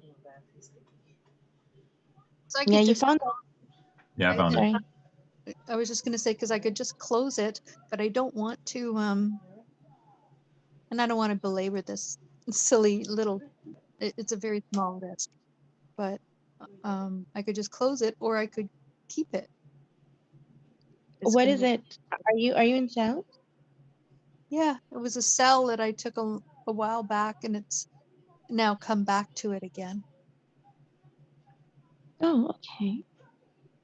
See, I It told was you, a man, really it's bad gonna get you sell. through it. It's gonna So get you were you. holding like Michelle? Were you? Well, it's a, okay, so it's a Call it point zero Michelle two. move, it's her strength to bring it Really back funny, down. isn't it? Lena, did you sell this and then hold it all the way to the top back down? Yes, I did. I did too. Well, it's a, yeah, Sorry. but it's a point zero two Sorry. lot. It's, and I'm just Sorry. trying to use it as an example of, you know, I got I won one trade in gold, and then without looking at the higher time frames like I should have, um, I saw it going down, And it and probably would have had it not been for the news. it did go down a little bit for about 10 pips, and then it changed, and I didn't close it. So Girl, you are so we're brave. talking about I like $24, Tommy. $12. Now it's down to $7, you know. So Lena, I went to 110 pip drawdown. Nobody knows this but Sammy. there you go. But There I'm you about to close in profit. Let's go. Let's go. good for you. Drop it So I guess down. wondering to you know at 1807, even though it's the tiniest risk, I just want to know, I want to learn something from it. I want to learn, because of the direction it's going, is it going to keep going down lower? Is it, or is it going to reverse like Sasha's looking for? Michelle. Like, I don't know. Like, I don't want to just close it and not learn anything from this. I How guess many people are watching this Zoom? And I'll tell you what I think, depending on how many people are watching. We got 10 What is Zoom, people that? in here. there's 10 people in Zoom. 10 Yeah, people but in are the you Zoom, but how watching many on people YouTube? how many people are watching on the stream? 100 million. 15. Well, Okay. All right. I told myself I'd stop sharing my thoughts because it never works out for me when I do. But this morning, we were all waiting for that level to hit that Luke was waiting for. Sasha, you remember? And it never hit that level. which one? The 70% level. He was waiting for that 70%. And AJ took buys and he said, you can't wait for the exact level. You just got to take it where you can get it. I think it wants to go to those lower levels, but there were too many people with buy orders out there that I think that they were like, well, we're not going to go down and execute those orders. And so I think we're going to hit it now. We're going to hit those levels now. Volume's a lot lower than it was when we went up. There's a lot less people looking at the charts and in the market, but I think that we're going to complete what they were trying to do this morning. You're saying it's gonna Yeah, come Michelle, down? one more. Yes. 1804, she's saying. Michelle, I've I'm thinking observed we're it going to get many, down many, to many times. 1801 minimum, and maybe 1797. If we get there, we might actually clear out the lows on the buyers and hit all the buy stops, which would take us down to, I mean, we have a lot of room to go back down, click out the buyers, and then go back up again. Because I think we're still ranging right in this area. Yeah. Now, are we going to go straight there right now? Probably not.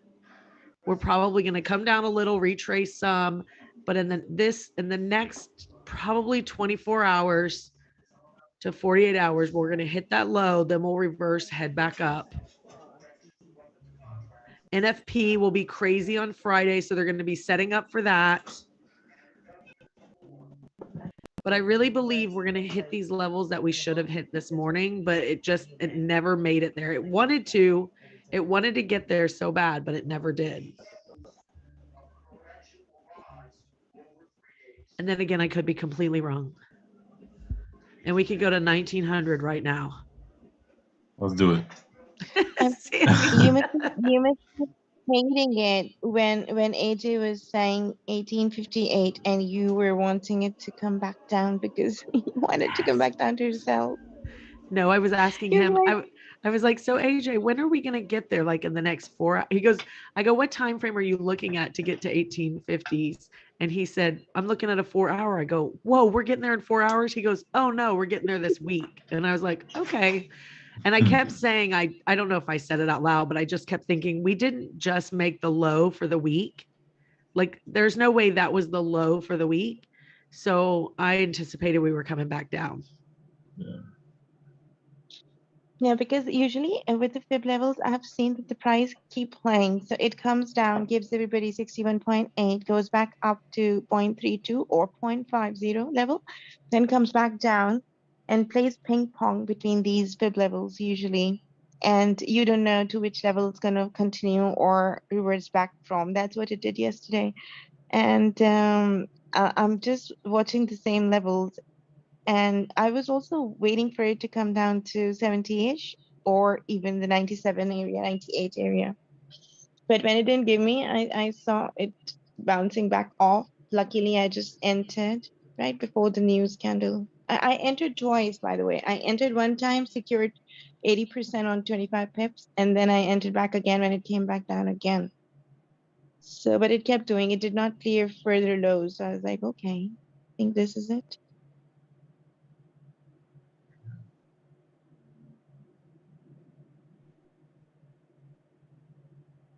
Want some action? No action right now. Did absolutely nothing. I've seen this. If you go back to the 1 hour, Mitch, I know you like to look at patterns. When you have price come down, and it'll create a low, one, second low, three, right? So now you have like 1, 2, 3, and it'll create from the high too. 1, 2, 3, and it'll either make a higher low and come up, or it'll come and clear stop losses here and go up, right? So taking that same model we have here, we had 1 low, 2 low, 3 low, 1, 2, 3, as it came down, right? And then it came, cleared these lows here, and then pushed up. And the TP is to that close of that candle that originated the high right here, which would be here. So this would have been the, change that color maybe to here. Like this was the TP. And that's when I started looking for shorts over here. I know there's nothing here. There's no OB. There's no none of that. But it's, how can I say this? Let's just see. Just watch. Just watch price. And I think I'll do a breakdown at the end of the week. But yeah. So in that 3 move down, because that's what Brian and I are studying right now, is the 3 moves with the, Brian, what was it? The WVVW? WBB, no. Basically a WMW and an MWM. Yeah. But they call it a little different. And then it says every push is done in 3 moves. And as you were just describing that 3 push down on a different time frame, that could be considered 1 push. And we just MAAW and WVVM. Damn, they got all kinds of letters. Yeah. So so that on a bigger time frame, what you just did could have been 1 whole push down, retraced up to the top of the 1820, and then we could be on the second push down. That's going to take us down into the 1700s. Yep. If you look at the 4 hour, this whole move, this thing is nothing on the 4 hour. Yep. There's your 1 push, retrace, second push. Yeah. Is that where you're trying not to say, Sammy? Maybe. My husband, when I was down 110 pips, he's watching these trading videos and he's like, you shouldn't be worried about your trade at all. And I was like, okay. Yeah, so I swear when I watch videos like on YouTube, like I'm trying to focus on something specific in terms of price action, I'll see that same thing show up and I'm like, damn, like it's like they knew this is what I needed. I swear, just keep watching, be open to like new information that's gonna help you solidify your own beliefs, and you're just gonna start seeing things. What would you be watching? Like, what would you Google, for example? What type of pattern you're trying to watch on YouTube when you're stuck in a trade? Honestly, I won't look at patterns in a trade or online. I had my mentor kind of teach me, like, it's not the regular, the simple patterns, but like AJ said, go watch ICT. If not, there's this guy on YouTube. His name is FX Technicals or Technical FX. He's nice too with breaking down price action. He's really good. I used to watch him, not anymore, but I recommend it for anybody who wants to learn more price action. Like he's Aussie, I think. He does a good job breaking it down. Okay. Yeah, there's not too many out there, but after filtering and going through all of them, you're like, okay, this guy's trash, this guy's good, and just watch more for good. What did Brian watch, Michelle, that helped you straight away thinking that no need to worry about your trade?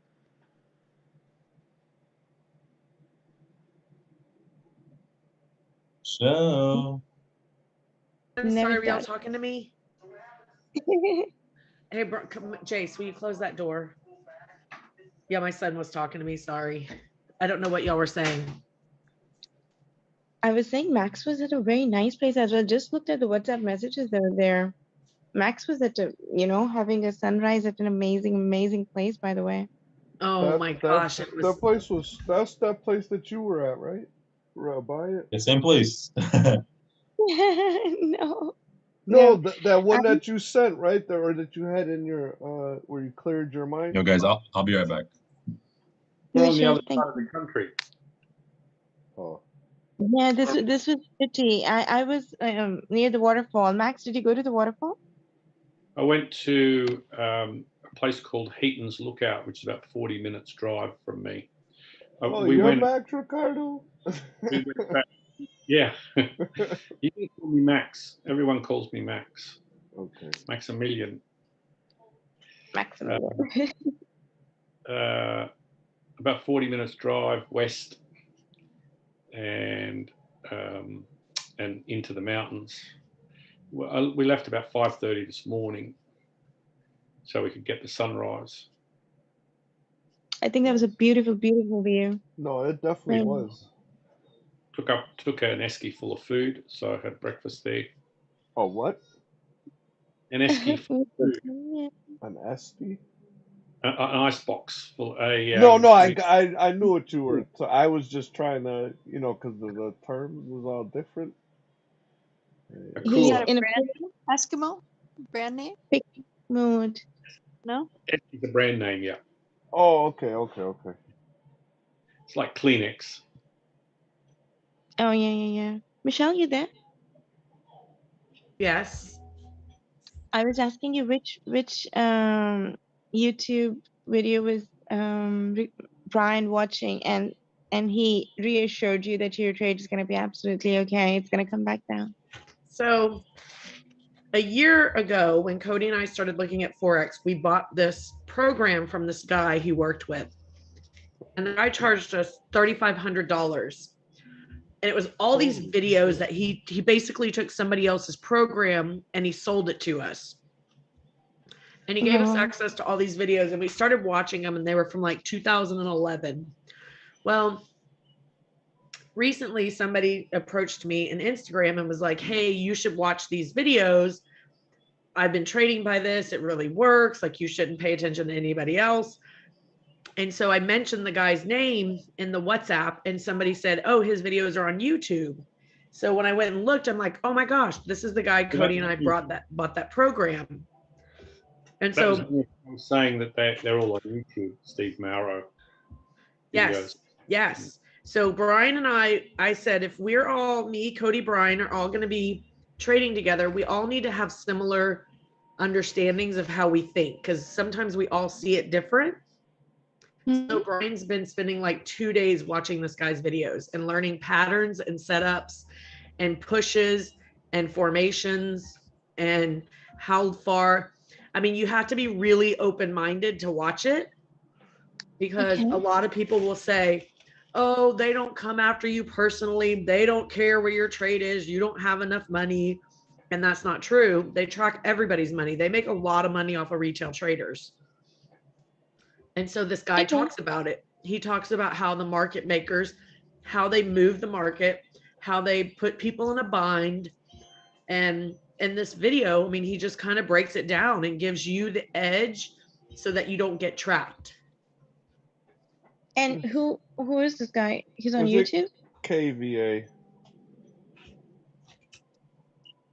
Steve Morrow is his name, but his series is called Beat the Market Maker. And it's an old series. Like, it's old, but it's still relevant. You like it? Yes. They're long videos, and the reason they're long videos is because they're live seminars. So it's a bit dull watching the whole thing. You got to sort of get to the points somehow. I mean, if you're in the live seminar, it's 3 hours. I know what you mean. I find the same case with ICT videos as well. Sometimes you have to keep watching for a long time to make sure what point he's trying to make. Yeah, you can get to the point, like a 3-hour video, you could probably get to the point in about 20 minutes. Yeah. Yeah. I mean, you just need to know the essentials. There's a lot of fill, but that's the nature of these things. I mean, people talk a lot, and everyone talks a lot. We all do. And once you're on a roll, you just keep going. You watched them too? Yeah, I've watched them. Yeah, and I sort of I did get some of the Steve Mauro. What do you call them? Indicators. I had the Steve Mauro indicators. Somebody gave them to me. But you're already doing that stuff. I mean, you've got to sort of decide in a sense, like what is it that you're doing? And if what you're doing is working already, then keeping it simple is really, really, really important. I agree. I It's not agree. that complicated, like it goes to there, and Mhm. you want to sell it or do you want to buy it? If you're looking to sell it from that area, and then you've got your stop, and you're either Mhm. wrong or right. You put your fibs there, and you say, okay, well, it's going to come to the 70%, and it's going to reverse, and I'll look for an entry long, and that's basically the end of the story.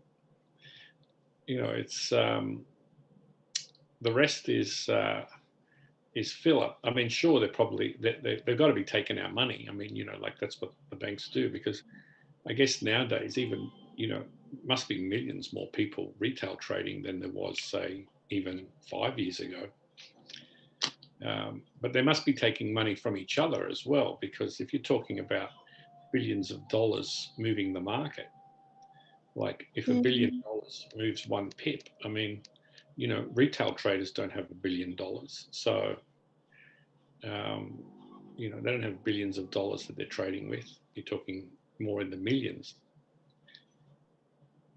I kind of see the charts like art, and Yeah. everybody interprets the art differently. And you really have to just find what sticks out to you, what looks logical, what um, speaks to you. I've definitely not honed in on that perfectly. Like Sasha, you definitely have a knack in a way. And I do believe you can, if you have a system like a way that's working, you can over educate yourself and kind of mess up what's working for you. Yeah. Yeah, yeah. That's the thing, that happens because I always try not to cloud my mind. Also with people's opinion, for example, if somebody will just come and say that I'm in buys or I'm in sells, so I tend to lower my lot size because I don't have that type of a confidence of yours to believe in my own analysis, which is opposite to But what they're thinking. how? Because you get the best entries. How can you not trust your analysis, Sasha? You have the sniper entries on both ways. You're 99% getting the best position. Yeah, I am trying to do this by one thing because I used to get a lot scared, Mitch, when I used to go with full positions. For example, if I'm taking a complete 2%, 3% risk of my account and I am, entering in one go. And that's where I stopped, because that used to, give me huge drawdown and I might not be correct each time. So what I started doing was I divided it into mainly four. So for example, if I have to go one lot, I'll divide it into 0.25. So now when if to 0.25, I'm wrong with that, then I'm okay. I'm still fine. And if I really believe that it's gonna go, it's going against me, but it's gonna reverse. It's just a matter of another dollar maybe. I'll just enter another position from down bottom there and keep my position at the top. So I that's how I am learning to do it, not just go in one complete static risk, and I give myself some room to breathe. And that's where I've gained confidence. And now when I've gained confidence by doing this maybe for a few weeks now, so I am able to anticipate what's going to happen, and it doesn't scare me that much as much as it used to scare me a lot. So I was most of the time in the right direction, but I got stopped out, and then the price is going in the same direction, and my analysis is absolutely correct. But now it's the only one way that I managed my risk and I managed my trade. I am able to be on the right side. That's the only thing I changed Okay. mainly. Yeah, that's the only thing I changed mainly, because if you just enter and then you have to wait and it is going maybe $5 down, so it's a 50 pip drawdown. You're like, okay, now I'm in trouble. but then you can enter again because you have divided your complete you're just risking 0.5 or 0.25 of your whole account size, so it doesn't hurt that bad.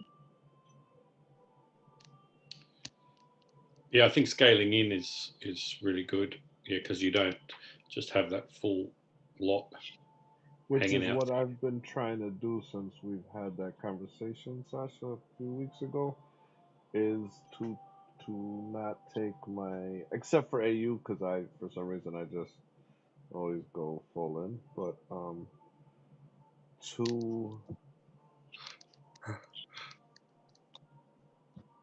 to get I've been trying to get better on like gold. I'll take three positions at X amount of pips and then close them like that. So I'm not going in all in. So when I do hold the 100 pip drawdown in the first, uh, 2 hours or whatever I'm in, it's not as bad as if I just went and bought a, you know. Yeah, and sometimes gold takes a bit of time to play out the same analysis that you're looking at, but it just takes a bit of a while, and it loves to exhaust everybody. Right now, it's bullish, absolutely bullish. It has taken its reversal now, and on 5 minute and 15-minute candle, it has a very nice big engulfing candle, and it is going to test the daily pivot point again, which is doing right now, which is at 1817 area. So I have that's the thing that I wanted to look into which place. So if you look at 30-minute candle right now, it is very, very much bullish now, and the body is nice and still pushing. So I don't know where exactly it wants to go and stop. Still has 6 more minutes. But again, watching these positions and repeatedly over and over and over again, I'm not sure how high, but I was not expecting it to go very much low. For example, giving us a very, very nice low further at this time. And you will see sometimes it continues creeping in Asian. Sometimes the volume dies and it's so dead that you don't even want to feel like staying back with the chart. You're like, that's it. I don't want to be at the chart. Yeah. Like, I'm done for the day. You don't want to spend 4 or 5 hours until 2 when pre-London and London happens. Until then, nothing happens usually. So maybe it will be keep ranging in the same area where it was ranging. If you look at the left, this is the range it has from 1817 to 1805-ish, 7, 6, something like that. So I expect maybe it will, do the same thing up and down, and each time we'll be like, oh, we have to catch a move. But basically, we'll know that it's not doing anything, or it might continue and break this lower high, which it has made 3 times more, and continue upwards. So just watching the price action is more than enough at times. But this is a important level where it is at right now. If you go on hourly, I think there are a few rejections from this area beforehand as well on the left. What, these here? Yeah, on the hourly, if you look at this price where gold is right now, it has been rejected at this level on the left. Yeah, keep going on the left. Just these candles. No, not the whole way, just your cursor. Yeah, so that you can see. Just bring your cursor. Yeah, this area. Yeah. Just stop there. You see, it has created at the same level many times a bit of support, and then the recent wick is there in that area as well. So you never know. It will range between this, like it did yesterday, and exhaust us again and give us nothing. No buys, clear buys, or no sells, no move, because it has moved quite a lot yesterday in when it moved up and then when it came back down. So it was good amount of pips from 1806 to 1820, and then 1820 back down to 1812. Now what it's going to do is just going to make a setup for the next move, maybe further down or maybe further up, wick up and then go down. but it can be ranging here. So I don't think I'll be looking at anything and wasting my energy if I see it ranging and not continuing.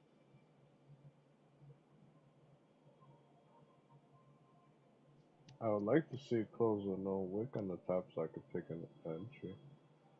So there you can take what? An entry. Four. Sells. You can keep scalping up and down. If that's all it's gonna let me do, I might as well do it, right? Yeah, yeah. Just watch out first. Let the first one or two candles make the range. Once you have a clear range, then you can. I mean, then I'll look into that. Usually, when I have the clear range, what it is trying to do.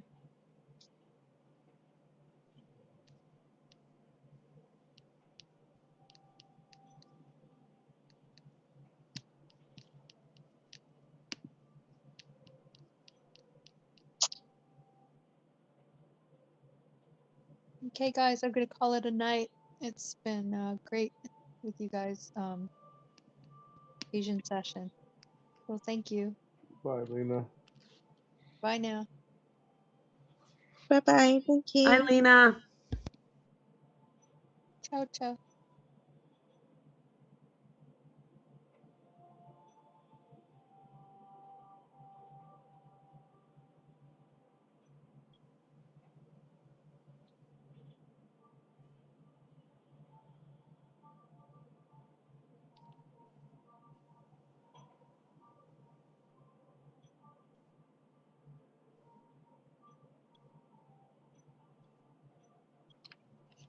Did you see this?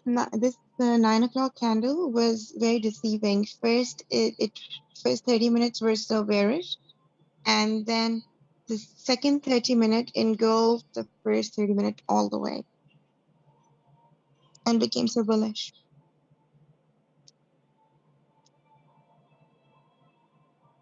Yeah. So it decided not to give us a nice move today. It's being difficult, but I wonder if it's because of the news that happened earlier. And one hourly has half body and half brick. That's all what it has.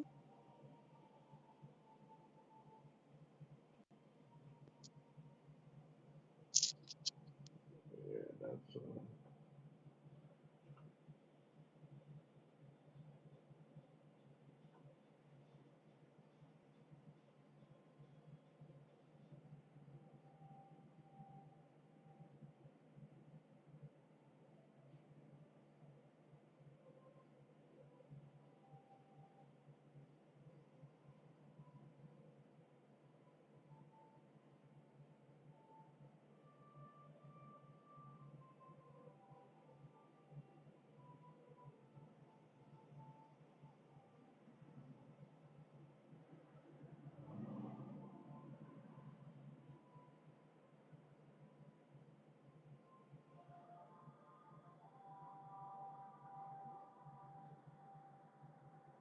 I don't know. I like the way that closed for a buy though.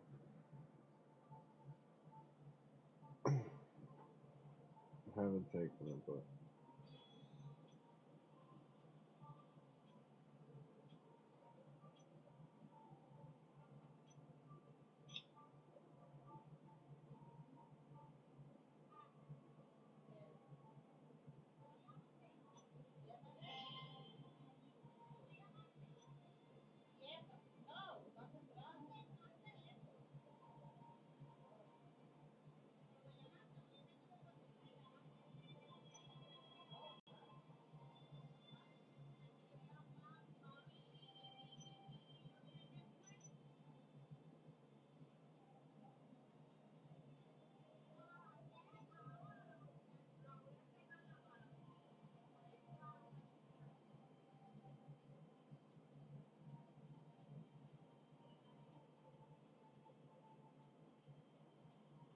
and it's moving nowhere.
Just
go 20 pips and good. Nice.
So,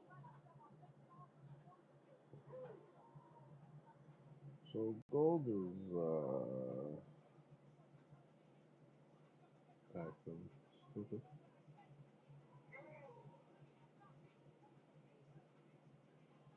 Doesn't know what it wants to do.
see if we can continue to fall.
price is definitely playing with us tonight. Let's hope we can continue.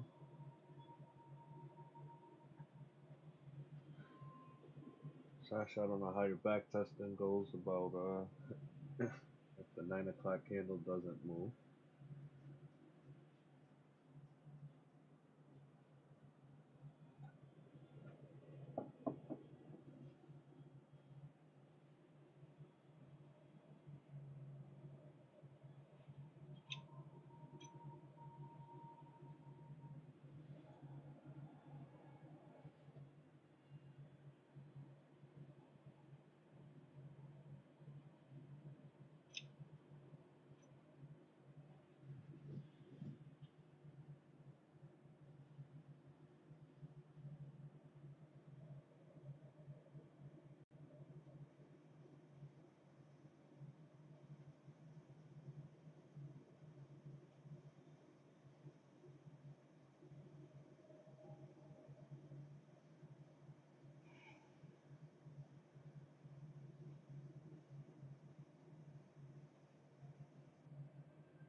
Alright guys, that's it for the stream. I'll catch you next time. Price really isn't moving. Yep, so let me see.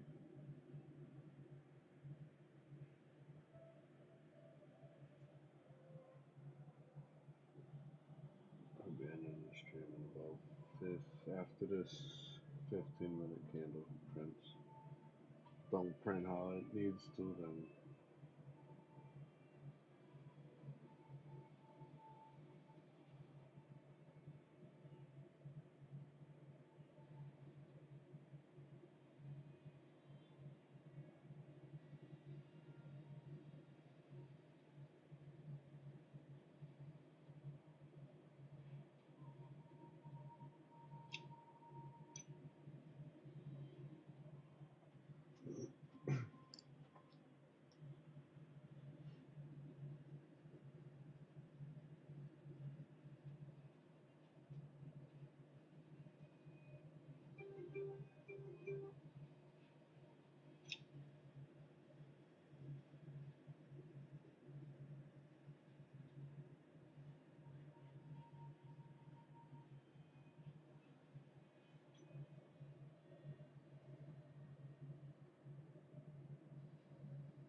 out for the day because he's sleeping.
baby. Yeah. Your big kiss is one night. One night. Love you. Love you, babe.